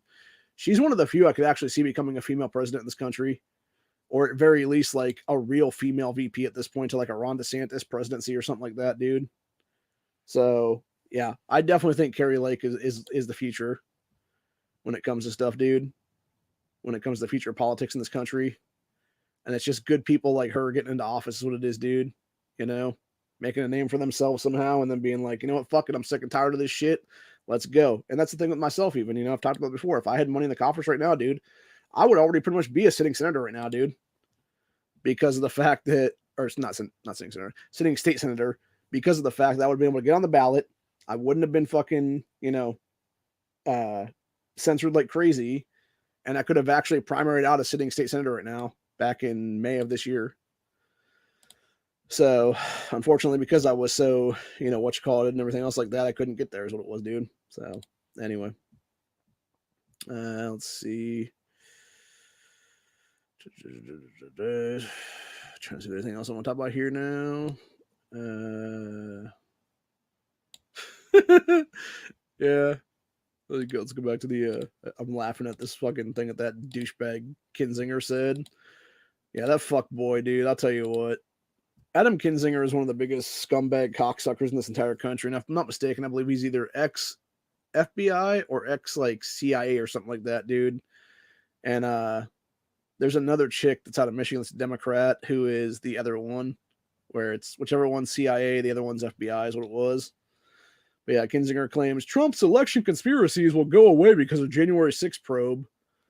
There is no election conspiracies, you dipshit. We all know what you fuckers did, and we fucking called you out on it. But of course, fucking these sites like right now, I can't even talk about the shit because again, oh my god, fucking it's a bunch of shit, dude, entirely. But like I said before, let's go watch 2,000 Mules, and we'll show exactly how these fuckers do what they need to do to get into office, dude. So simple as that, man.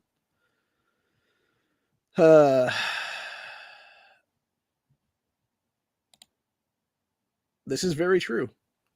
And like I've said, like honestly, truthfully, the best thing Donald Trump could do right now, dude, is just say, hey, I've had my time. I should have done things differently. I should have made sure that keep power basically for the last couple of years here. And just endorse other people, dude. DeSantis, Lake, whatever, it doesn't matter, honestly, dude. Personally, I would love to see a Ron DeSantis, Kristi Noem presidency come to fruition in 2024. That'd be fucking awesome. Or even in that same way of things, a Kristi Noem or Ron DeSantis presidency, because that would even be better, I think, honestly, because of the fact that Kristi Noem is more of a constitutionalist than Ron DeSantis is, actually, dude. That being said, DeSantis has made more of a name for himself in the last 6 months or so, and I think that's what's going to be used for him to run in 2024 then. Whereas Kristi Noem's just doing good shit up there in North Dakota, I think that's where she's at. and or is it South Dakota? I can't remember. I'm pretty sure wherever the fuck Mount Rushmore is, that's the state that she actually is governor in there. It was also the only state that did not shut down during fucking lockdowns, dude. And that's what I'm saying. Like, and that's the thing, though. I think even DeSantis realizes after the fact, he's just like, yeah, I done fucked up, man. And that's why he's basically trying to, like, reverse course and stuff like that and do what needs to be done there. So, here's my thoughts on Josh Hawley. Josh Hawley is the guy that's always, like, very, like, you can tell he's, like, intellectual, right? But then he's, like, I don't know. He just comes off, like, kind of scumbaggy is what it is, dude. I'm not saying he's not a decent senator right now and stuff like that, but, like, I think that's where he needs to stay. He needs to be a good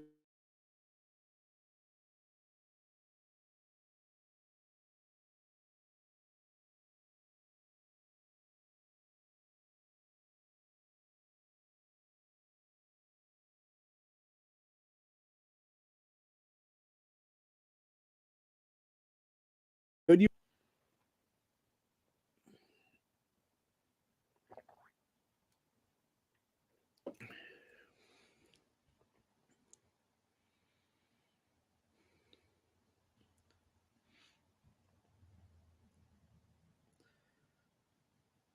Sorry, my internet started to go out there for a minute. I wasn't sure if I was going to get picked up audio-wise or not. But yeah, as I was saying, Josh Hawley, Tom Cotton, etc., where they need to be. What they need to be doing is they need to be stomping for other good people that are America first, not scumbags like Dr. Oz and shit like that, dude. But and honestly, like just looking at everything there, dude, you have Oz is the when it comes to Trump picks and stuff for the 2022 midterms here, dude. Dr. Oz is literally the weakest link of all of them right now. Like that is the worst endorsement that ever happened there in Pennsylvania because Oz and Fetterman are pretty much the same guy, different sides of the same fucking coin is what it is, dude. Like, yeah, Fetterman's more of an extreme leftist, but Oz is like just some scumbag motherfucking carpetbagging asshole is what it is, dude. Fucking cunt. So, anyway.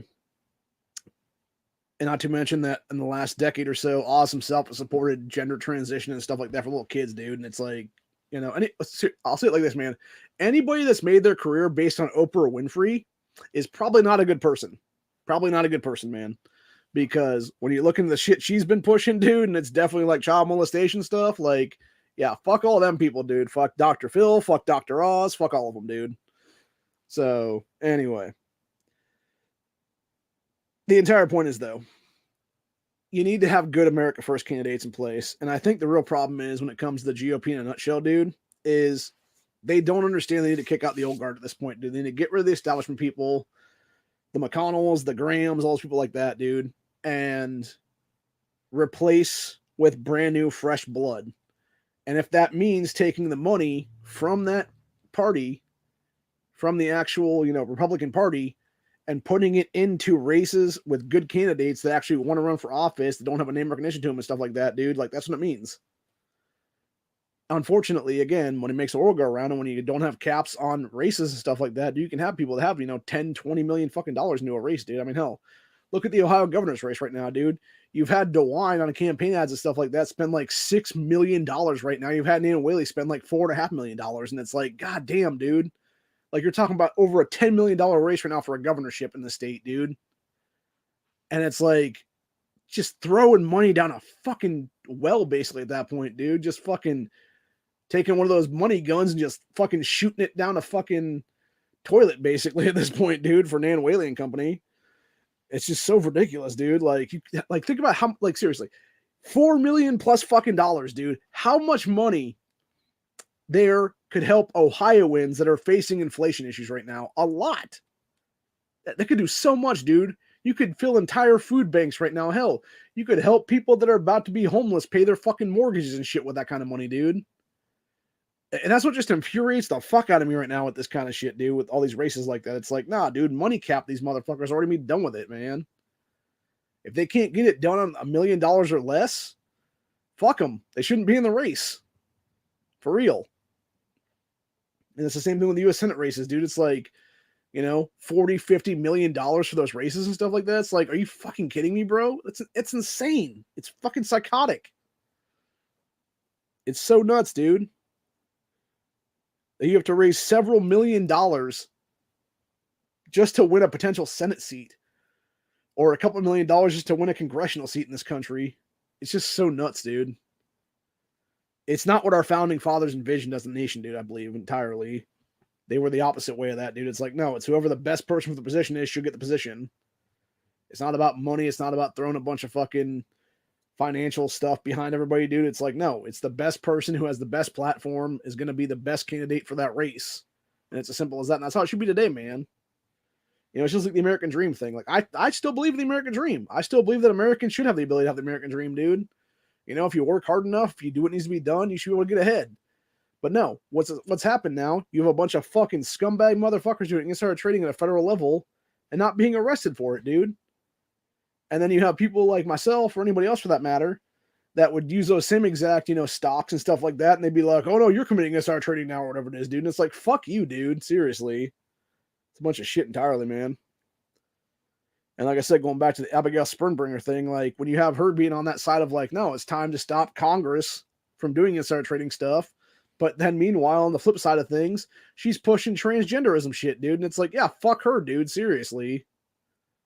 Like she's like that's what I'm saying, dude. Like all these people are part of the fucking problem, dude. I talked about it yesterday when I was talking about the Democrat problems. It's Democrat issues, dude. Is what it is all the time, dude. And I'm not saying that mainstream Republicans, the establishment Republicans out there are any better either, dude, because they're not. They're all fucking scumbag pieces of shit, dude, entirely. They're all rhino assholes, dude. Fucking Eye Patch McCain, aka Dan Crenshaw, is one of the biggest scumbag motherfuckers of all, dude. The Mr. Taps Act himself there. Which, by the way, for those that don't know, dude, Crenshaw wasn't actually the primary sponsor of the Taps Act thing. He was just like one of the main Republicans fucking sponsored that shit is what it was, dude. And thank God that's never gone anywhere. And like I said, now you got people in the past couple of general assemblies of Ohio, they were not supporting it, and all of a sudden their kids were exempt from it, and they were like, oh, I totally support it now, bro. And that's why I'm probably going to try to prime my own state rep in 2 years now, because he supported that shit a couple of years ago, dude. And I'm like, you know, after talking with him and having him not understand, like, dude, crime going on in the state right now is way under the age of 18. It's people that are 10, 12, 14 years old, dude, that are doing a bunch of this shit. You need to get these kids when they're like fucking first grade at this point, dude, before they have the ability to go down that fucking road and, you know, be put in a situation where they're looking for any father figure and they just happen to be involved with some gangbanging piece of shit fucking career criminal is what it is, dude. It's like, no, it's time to catch them way early and give them a chance to actually succeed in life again. Because I believe truthfully when it comes to that kind of thing, dude, any child in this country should have the opportunity to be able to succeed. They shouldn't have to end up going down a bad road just because some piece of shit catches them early is what it is, dude. And I believe even if they get caught early and they do some crimes or whatever the case be in their early lives, dude, there should be abilities to reform these children, dude, for real. Like, unless it's going to be something like so severe that they're just like psychotic, basically. Nah, it's a problem where whether it be a parenting issue or no parents for that matter at all, dude, because I think in a lot of cases that's what it is anymore, dude. It's like, you know, I've talked about it for several times, dude, whether it be mom and dad are both in jail for various crimes, you know, smoking crack, whatever it is there, or some shit, dude. Or maybe dad was a drug dealer, mom was a fucking prostitute, whatever it is, dude. And then, you know, it's grandma taking care of the kids. It's, you know, uncles taking care of the kids, whatever it is, dude. Grandma, grandpa, uncle, aunt, whatever it is. And, or in a lot of cases, actually, anymore, it seems like it's older siblings. You know, it's a girl who's 18, 19, 20 years old, or whatever the case be, taking care of a sibling that's like 10.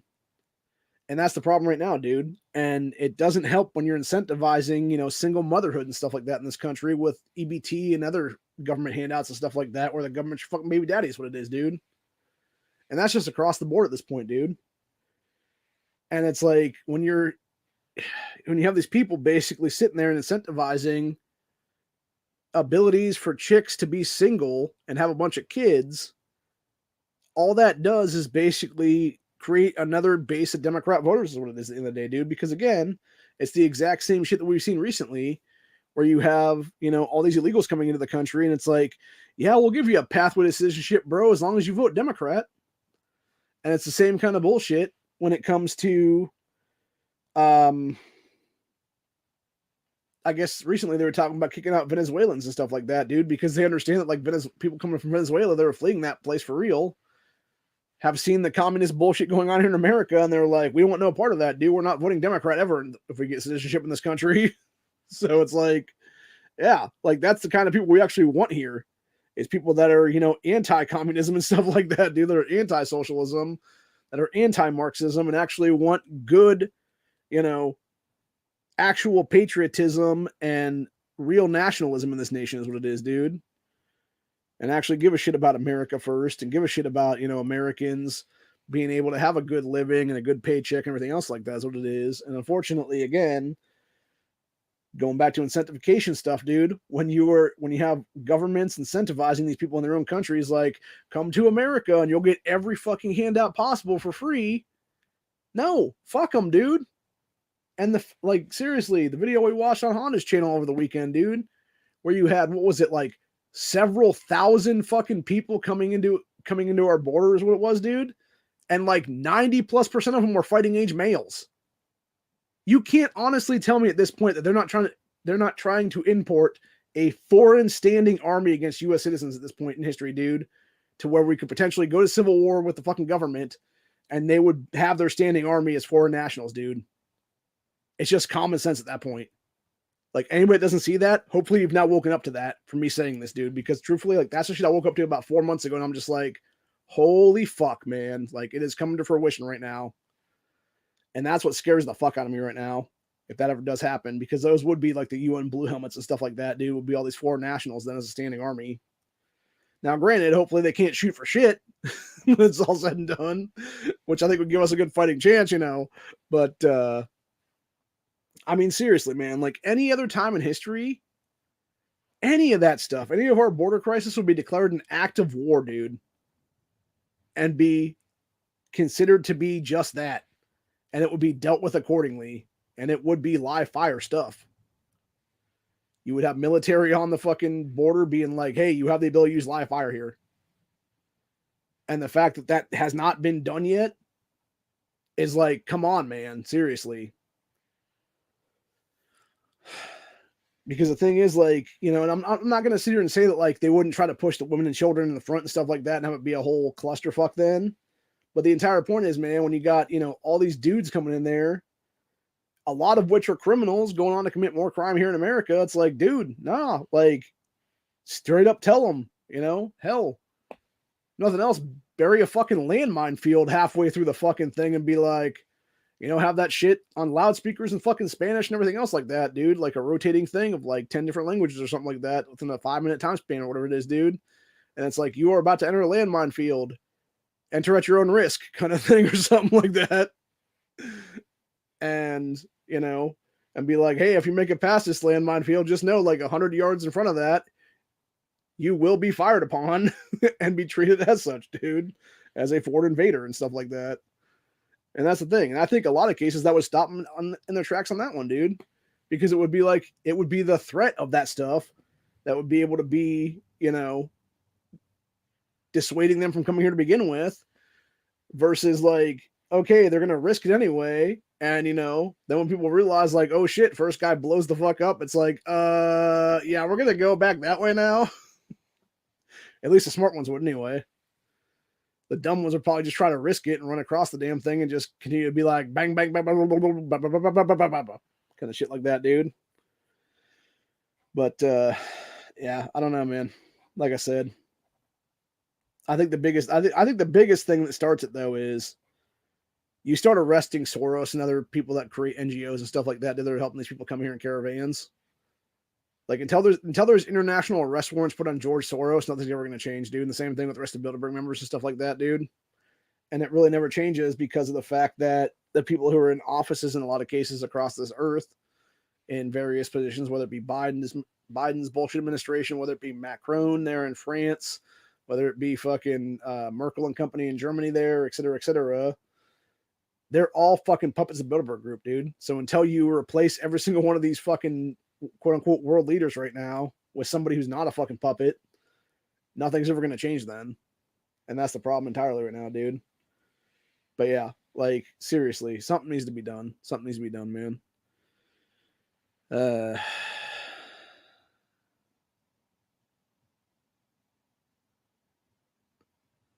Hmm. So apparently DOJ was sentencing Bannon to 6 months in prison now. That's interesting. Yeah, there was a video that came out. Was it a couple weeks ago now? It was one of these pro-life people, and it was some woman, and it was like DOJ/FBI showing up on her door, guns drawn, middle of the afternoon, and she's like, "What the fuck are you doing here? Get the fuck out of here!" Film with the camera, and as soon as she like flipped up her camera, they're like, "Okay, we're gonna leave now," because they had nothing on it. Is what it was. Because she was just some person that believed in life, dude. Is what it was. It's ridiculous. So, and that's another thing too. Yeah, Bolsonaro is a good guy. Like he's one of the few people when it comes to Brazil and stuff like that, dude. It's the reason why Brazil is not as much of a ghetto shithole as what it used to be, dude. Because Yar is actually a good guy there. He was the Brazilian Trump for real, man. The fact that that guy got fucking stabbed on his way towards their presidency, man. I think that showed everybody that he was a true contender at that point, man. Because if there was people willing to stab him to death to stop him from actually getting into office, like that right there shows exactly the man that needed to be in office then, dude. And that dude almost didn't make it, man. He like seriously I think he had like a piece of his like liver and shit removed out of his body and some other like organs basically, sewn back together and shit like that because of how he was stabbed. And yeah, he survived though, and he's done great things for Brazil right now, dude. Whether it be the pro gun stuff there, whether it be, hey, we're gonna combat the cartels and shit in this country, etc.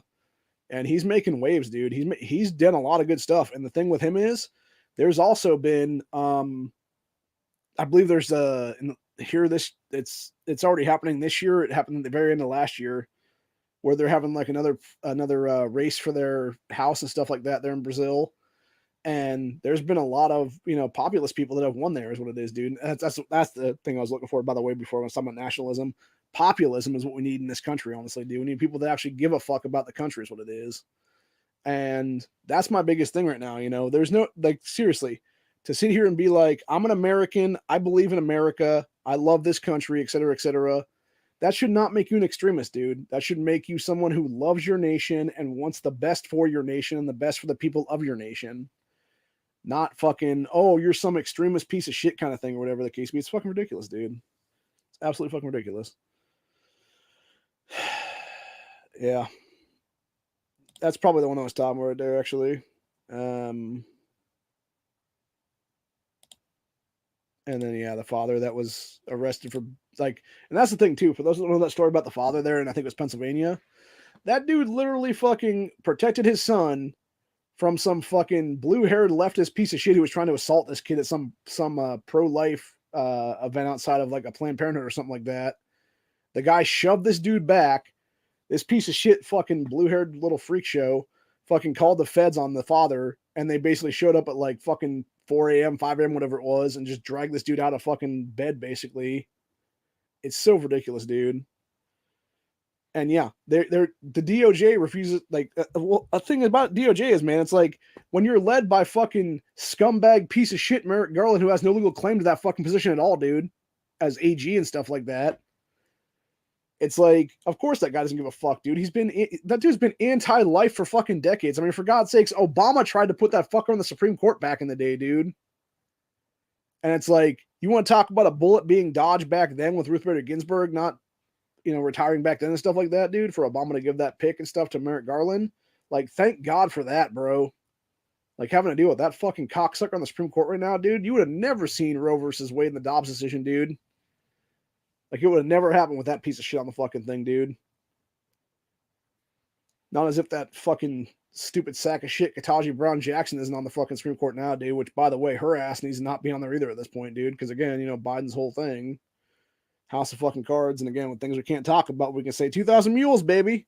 2,000 mules is why Ketanji Brown Jackson should not be on the Supreme Court now. Because again, no legal claims to the thing is what it is. But yeah, it's a bunch of shit, dude. It's so ridiculous, man. And like I said, for me personally, as someone who was swatted in 2019, and the fucked up thing is, like, there was something said on somebody's channel the other day where it was people talking about, like, if I had a daughter kind of thing is what it was, dude, like a what if scenario kind of thing. For those that don't know, man, the reason I was federally swatted was because I said some very similar shit about that piece of shit Andrew Yang. And I'm like, this is how you stop a future dictator kind of thing is what it was, dude. It's like, if somebody were to do X kind of thing is what it was, dude. And that's why one of his fucking pieces, actually there was multiple piece of shit supporters at that point, fucking called the feds on me is what it was, dude. And it's like, bro, when they come out here and they're like bullshit with me for an hour trying to get me to do I said this versus if somebody said this thing kind of thing is what it was, dude. Which, by the way, it wasn't if, it was never an I. And even Fed Boy number 2 knew that shit, dude. And he was like, finally dropped it after like the 6th time I was like, basically, fuck you, dude, at that point. And then the fucking main guy, Tim, was all like, you know, walking back to the vehicle. Then after the whole thing was like, we wasted 6 days on this. And I'm just like, excuse me, motherfucker? You what did you just say to me? What did you just say? And I'll tell you what, like, if I knew because the thing was, I assumed that it was over a whole thing that I did with somebody else is what it was, dude, because there was an Antifa guy in Texas that I had actually, you know, submitted to them basically, that I thought that guy was going to be a threat because he was well, first of all, he never showed that particular guy never showed his fucking face on camera. It was just him basically like walking around a room pointing the camera in every direction that wasn't his face. And that's what seems shifty as shit to me to begin with, dude. With me, all they had to do was see my face, and, you know, there was videos back then where I threw my fucking name out there, dude. All they do is look at my fucking name and they could find me immediately, dude. And it's like, do you really think if I was threatening somebody, I'm gonna give you my fucking legal name and everything else like that? Hell no, bro. Like, that's just stupid. But that's the entire point is, you know? And they fucking knew it was all bullshit, dude. And like I said, if I had known that's what was going to be over, I would have had a lawyer standing right next to me and be like, okay, Fed boys, I hope you enjoy not having pensions anymore because your pensions are not going to belong to this man over here now. And that's what the lawyer guy would have told him at that point, dude. So, yeah, it's definitely one of those times where I definitely failed getting a big payday in this country's history. Just like how I wasn't able to sue for malpractice against the chick who basically gave me health problems since I was 18 years old, dude. Because she shouldn't be a practicing physician in any country anymore, dude, especially not America. But, yeah, unfortunately, you know, it's one of those things where it's like coulda, woulda, shoulda kind of shit. But, yeah, it's a bunch of crap either way. But, anywho, I am going to talk about this one story that I mentioned earlier on in this, and that's what we're going to finish off today with, which was the Biden fucking quote-unquote assault weapons story and stuff like that. So you got Biden pushes assault weapons ban after juvenile allegedly kills 5 people with a shotgun. It says Biden pushed an assault weapons ban Friday after a Raleigh, North Carolina attacker allegedly armed with a shotgun killed 5 people. Said 5 people were killed by a 15-year-old who began shooting individuals around 5 p.m. Thursday. Said one of the deceased individuals, an off-duty police officer. Said juvenile was taken into custody a few hours later, was wounded, and had to be hospitalized. New information was given on the source of his wounds. Said Spectrum Local News published 911 calls related to the attack and noted that the callers described a young man dressed in camouflage wielding a shotgun. Said Biden responded to the attack via a statement in which he urged the passage of an assault weapons ban. Because again, all they're trying to do is attack people's constitutional rights at this point. Because fuck Biden and his fake administration is what it is, dude. Seriously, fucking cocksucking cunt. Anyway, statement said in part, for the lives of those lost and the lives we can save, I took historic action to stop gun violence in our nation, including signing the most significant gun safety law in nearly 30 years, which, by the way, you had no legal fucking right to do so, asshole. Because even fucking Randolph Warnock and John Ossoff's names on that thing in the U.S. Senate made it null and void, you fucking cheating fuckers. And I'll say that right now. Anyway, said, but we must do more. We must pass an assault weapons ban. The American people support this common sense action. Bullshit lies, bullshit lies. To get weapons of war off our streets. Again, no such thing as a weapon of war, you fucking asscock, unless you're talking about the fucking full auto MP7s, your piece of shit fucking Secret Service members hold on to them, douchebag. Anyway, let's see. Said House Democrats have already passed it. The Senate should do the same. Send it to my desk and I'll sign it. And you have no legal authority to do so. And the Senate has no legal authority to do so. And the fucking people in Congress have no legal right to fucking pass this shit, you asswipe. And that's the thing, dude. It's like, just because they can doesn't mean they should. And they have no legal authority to do so, is what people need to start talking about right now, dude. Literally, under Marbury versus Madison of 1807.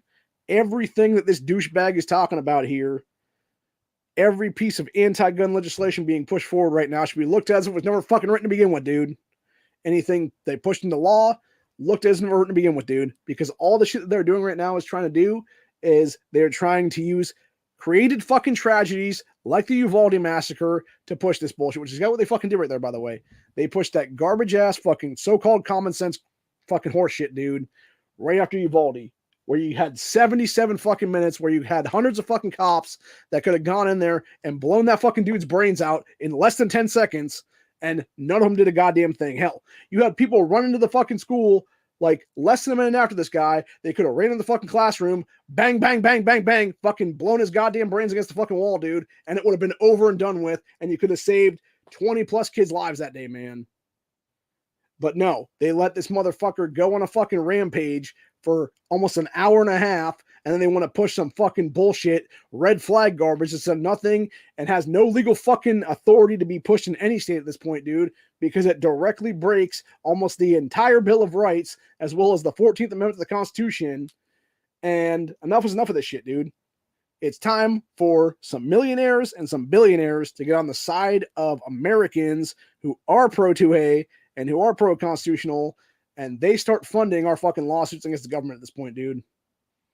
Because that's what's going to take, dude. You already have hundreds of people in Florida in the past, 3 to 4 years since Parkland happened that have been falsely red flagged there. It's time to get these people to be part of a class action lawsuit and have their rights restored for false claims of red flag bullshit, and for Ron DeSantis to do his fucking job there in Florida as governor and overturn that bullshit red flag legislation that the previous administration put into place there before he became governor.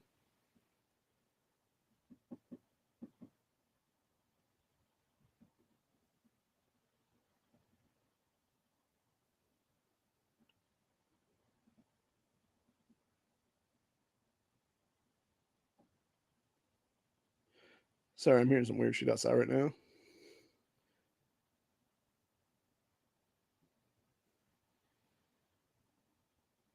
I don't know if it's the wind kicking against the house or what it is. It's weird. It's like somebody's tapping on my window or something. Not seeing nothing though. But yeah, needless to say, that's pretty much where we're at for the day. I'm just over it, man. I really am. I'm just sick and tired of all of it. And I think a lot of other people are too. And I can't wait for, a few weeks from now for the fucking midterm elections, because legitimately it is 3 weeks from tomorrow is going to be midterm voting. And of course, in states right now, a lot of states right now, including Ohio, you can already do early voting, which I don't want to do early voting. That's what it is, dude, because I don't trust the early voting stuff is what it is, bro. I'd much rather go there on election day, fill out my ballot, do what needs to be done, get it done, and, know for a fact that I'm going to be part of some change, hopefully, is what it is. And like I said, really my thing is, it gives me a couple more weeks now to start flipping coins and being like, okay, who should I vote for here kind of thing is what it is. And, like I said, though, unfortunately, I was talking to my mom about this the other day, actually, when I noticed the whole thing with DeWine having like all these write-in challengers and stuff like that with him and Whaley's main race is what it is. And I'm like, is it worth it to write somebody in, or is it just a wasted vote at that point? Versus, again, going back to what I've been saying, for the past month or so, where it's like, okay, we allowed DeWine to have the governorship win, but then we just simply replace him and Husted with like the third person in line again, and hopefully the General Assembly moves against them in impeachment and stuff like that after the new year comes.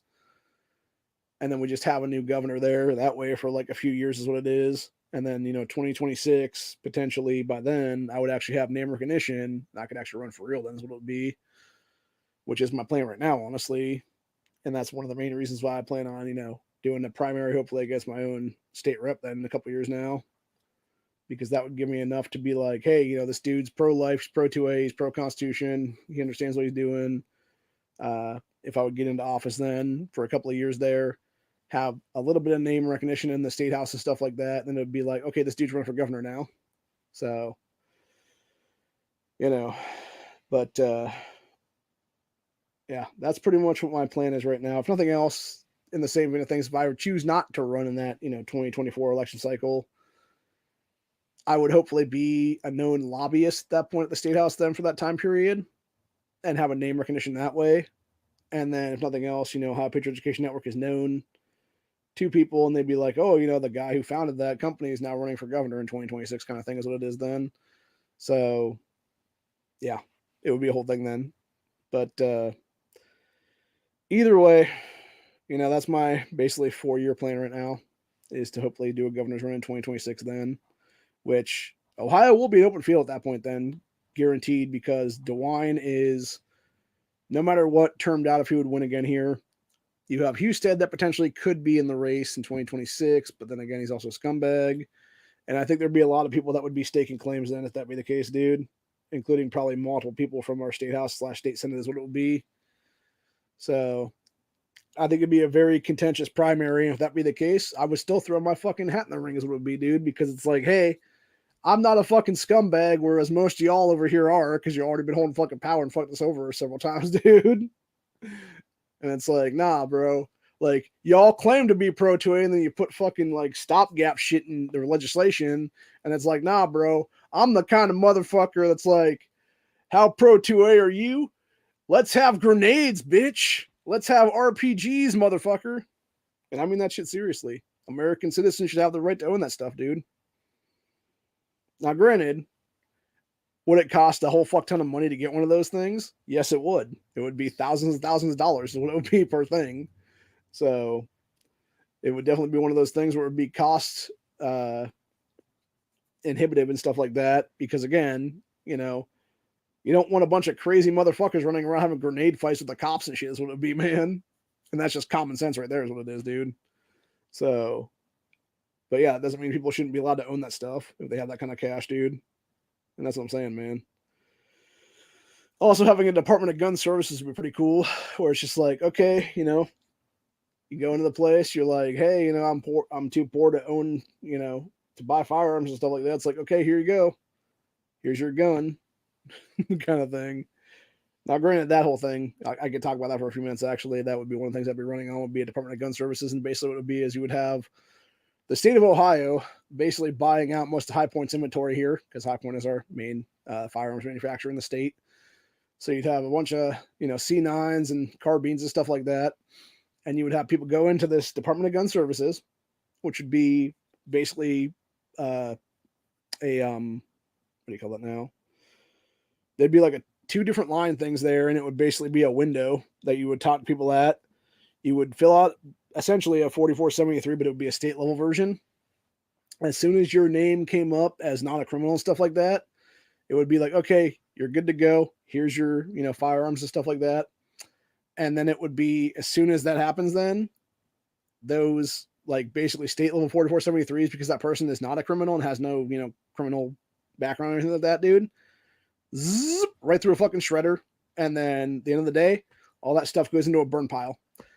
And that way you have no fucking backdoor registry is what it is, dude. And from there, you would basically have it be to where the only way to get out of that facility is you have to go into the actual next room over, which is nothing more than a big ass gun range. You have a couple of range safety officers in there. If people are, first, firearm, whatever the case be, then they're, and again, we'd give them, it would be, you would basically get 2 different guns in that whole thing for the Department of Gun Services. You get a handgun and you would get a carbine, both High Points. And then you would have a couple boxes of ammo handed to you as well in that whole thing. You would go into the next room. You would go through at least a box of ammunition in a testing facility is what it would be. That would be a gun range, just to prove you're proficient and stuff like that. And then guess what? After about a half hour, whatever it's going to be there, you're there for, you walk out of the fucking place, you now own 2 guns. And it'd be as simple as that. And I believe truthfully, that's one way to arm a lot more Americans. And that's one way to sit there and be like, hey, this is how we actually care about our citizenry, because we have now created our own actual, at a moment's notice, calling up a real citizen guard at that point, dude, and being like, hey, it's time to get going, people. For those who don't know, actually, Ohio is one of many states that actually has a civilian guard, is what it is. They just don't do regular stuff anymore, is what it is. We actually have two different things. It's basically you have one for our land and then one for our sea, which would be like Lake Erie and stuff like that. And it used to be that they would do like shotgun training and things like that. But this thing that I'm talking about right now, that's basically how you would start training people to be like, hey, if we need to call you up, man, like you already have the weapons necessary and you got at least a box of ammo there that you could have a couple loaded mags for it, dude. And hey, it's fucking go time kind of thing. So, or if nothing else, it might be something where it's, like the high point thing is basically just like a what you call it. We might just create some kind of another company here if that be the case. Then it would be that company that would do provisions and stuff like that, like real cheap AR builds and stuff like that, then or something, dude. Where it would be like, hell, we might just buy out some Taurus inventory too, for that matter, and just upgrade you a little bit. Is what it is here, though. My thinking is, it's like okay, you have guns that you're giving people, and you're allowing for non-criminal citizenry to be armed now that otherwise may not have been, because again, when you're talking about, several $100s for a gun or whatever the case be, dude, like that's cost prohibitive for people. It's like the same thing with, concealed carry licensing and stuff like that in this state. It's exactly why I was such a fighter for constitutional carry, is because as someone who cannot afford concealed carry licensing fees, because it would have been a $65 course for me and then another $65 for the fucking filing fees and stuff like that to go to my county sheriff and stuff like that to get the thing, dude. That's $130 at my door, man, right there. And it's like that's that's basically a paycheck in a lot of cases here, dude, depending on where you're working and stuff like that. Or very much like the majority of a paycheck and stuff like that, man. If you're not working consistently, like I haven't been for the last couple of years, it's like, yeah, it's very hard to come up with that kind of money is what it is, dude.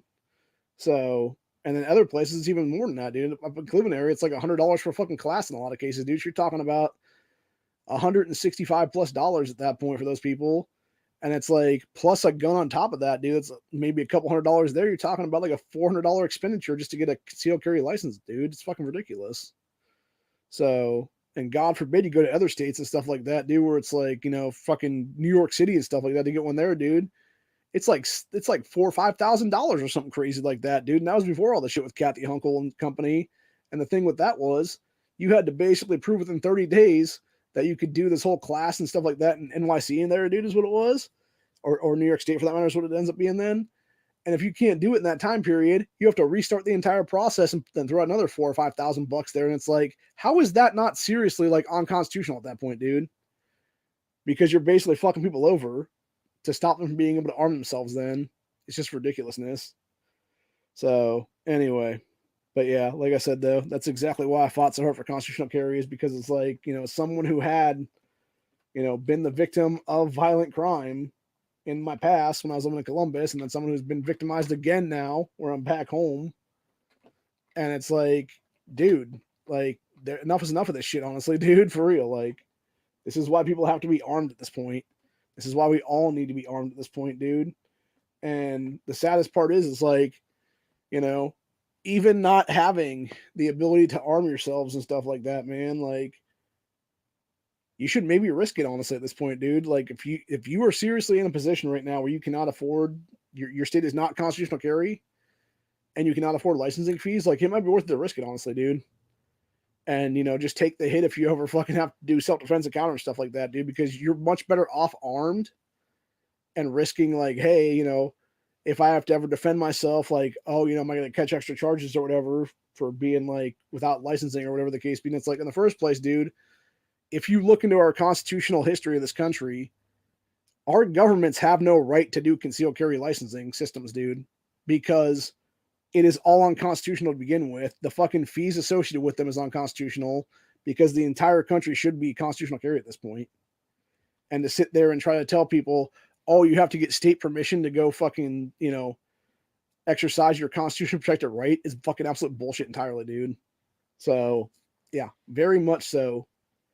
It's time to start getting every General Assembly across the board to start passing constitutional carry, dude, at state levels. And then, if nothing else, when we get to 30, 35, whatever it's going to be then, is when we just go hard and force the other, minority parts at that point, your New Jerseys, your New Yorks, your Californias, etc., be like, get on board or get the fuck out of this constitutional republic, motherfuckers. And it would be as simple as that then. And it would literally be having to twist arms and stuff like that to get it done, dude.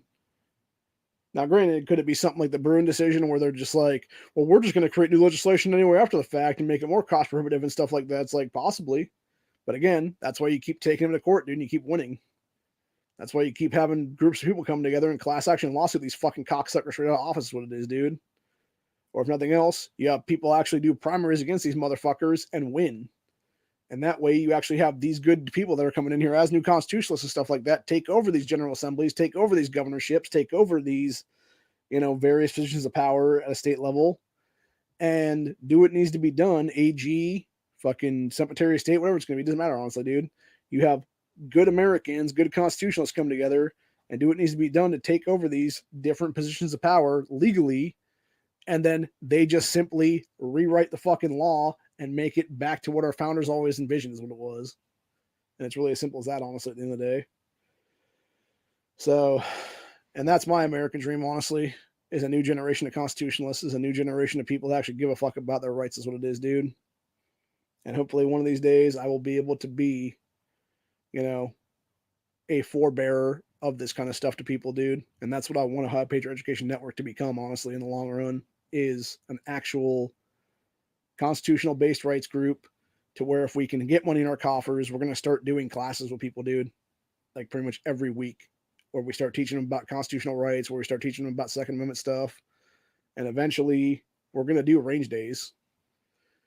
And we're going to start teaching people that maybe don't know how to shoot. And we're going to have good people in our group that are going to be able to be, safety resource officers and stuff like that, as it'll be. And, be able to be like range officers and stuff like that, dude, for various range days and stuff to make sure everybody's doing things correctly and teach them, this is a better stance to do and whatnot, what have you, dude. And that way you have more people being armed is what it is then.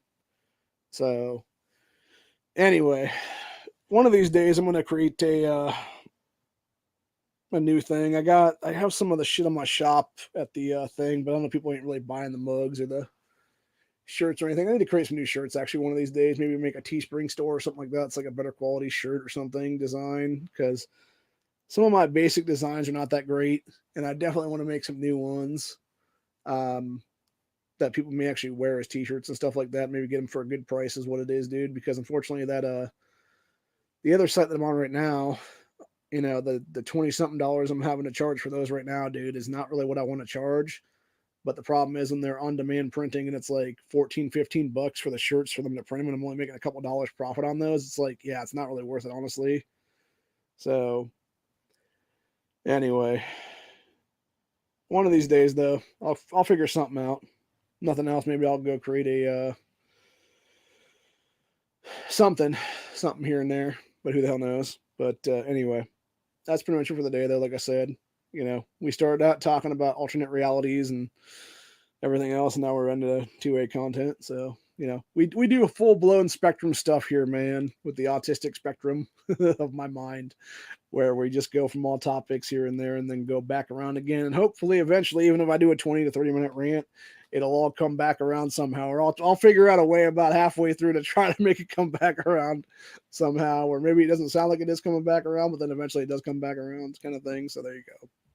But anyway, like I said, though, that's pretty much it for the day. Hope you guys enjoyed this. I hope you all have a good week this week. My week is not going to be the greatest, honestly. I have a thing coming up here because one of my relatives died recently, and I'm going to have to do some funeral stuff this week. So, yeah, not fun.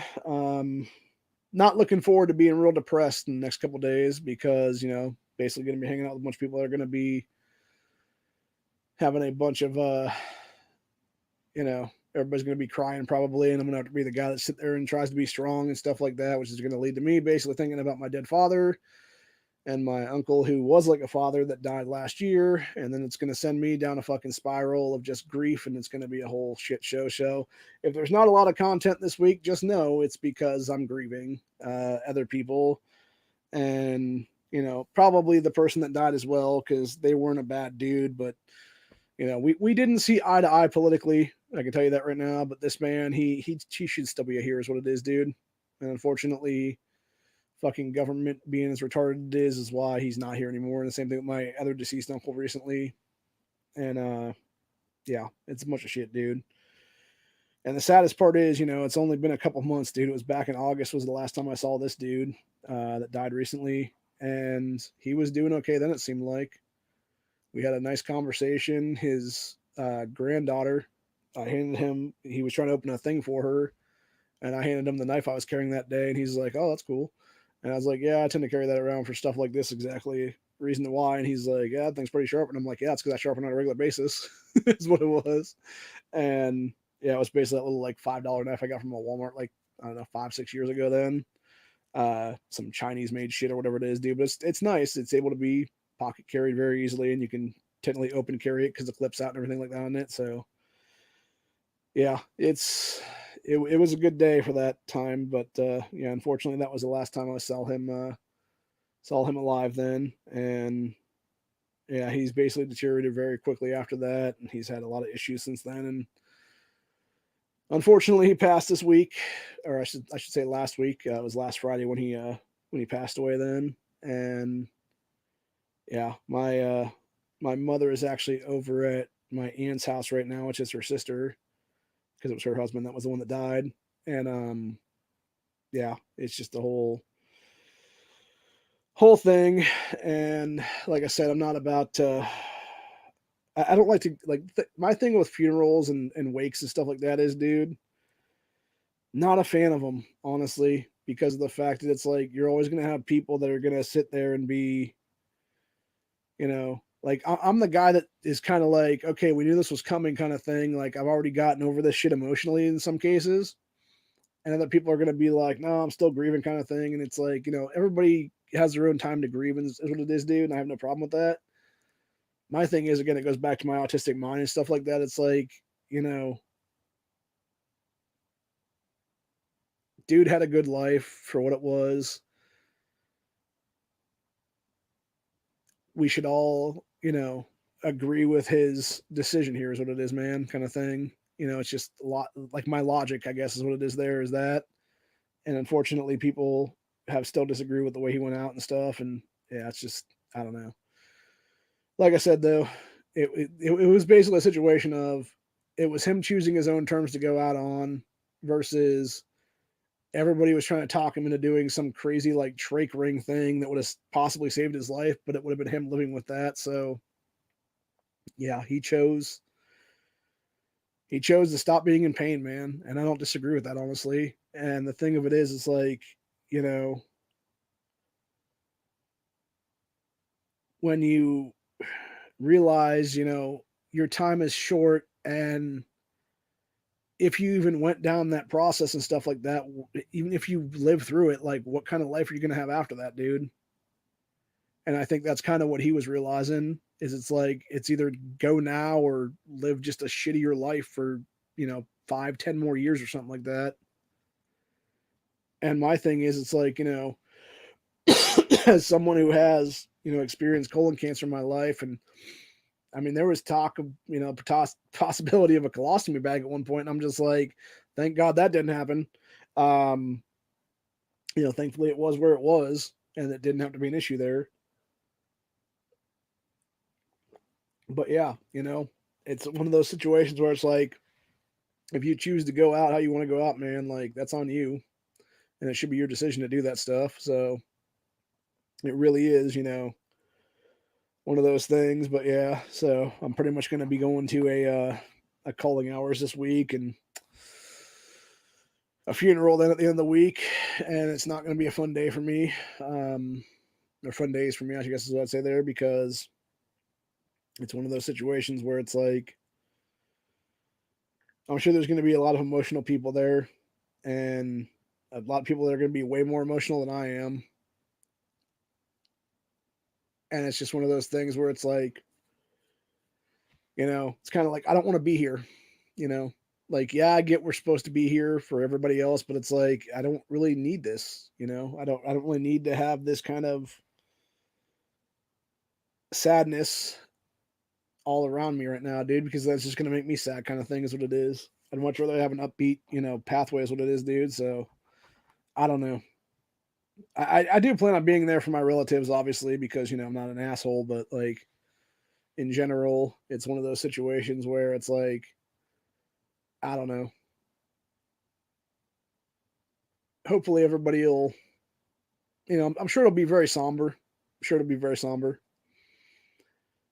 But hopefully everybody will be able to compose themselves for the most part throughout most of everything else. And then, I'm sure people will be sad here and there, but we're all gonna die someday, is the way I look at it, honestly, dude. It's like some of us pass earlier than others, and you know, it's nice to think back to the good times we had with these individuals.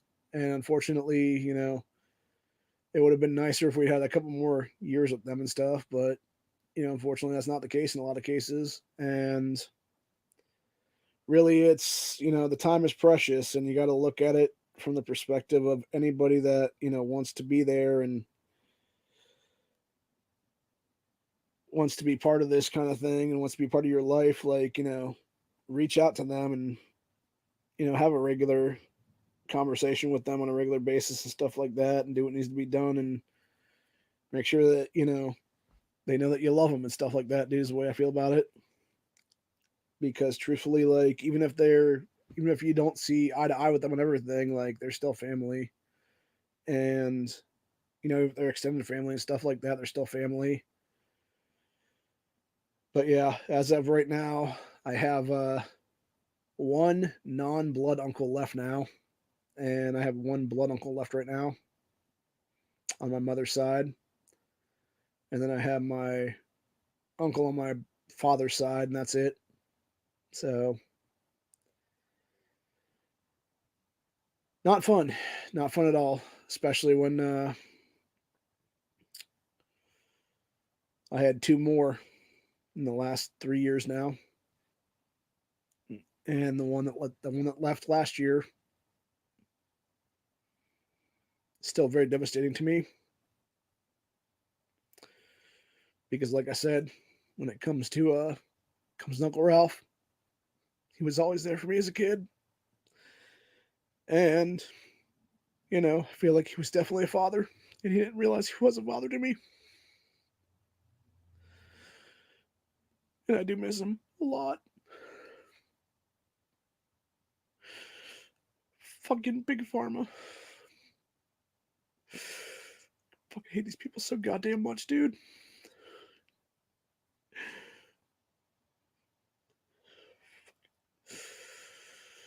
Fucking government took away a year and a half of our lives together.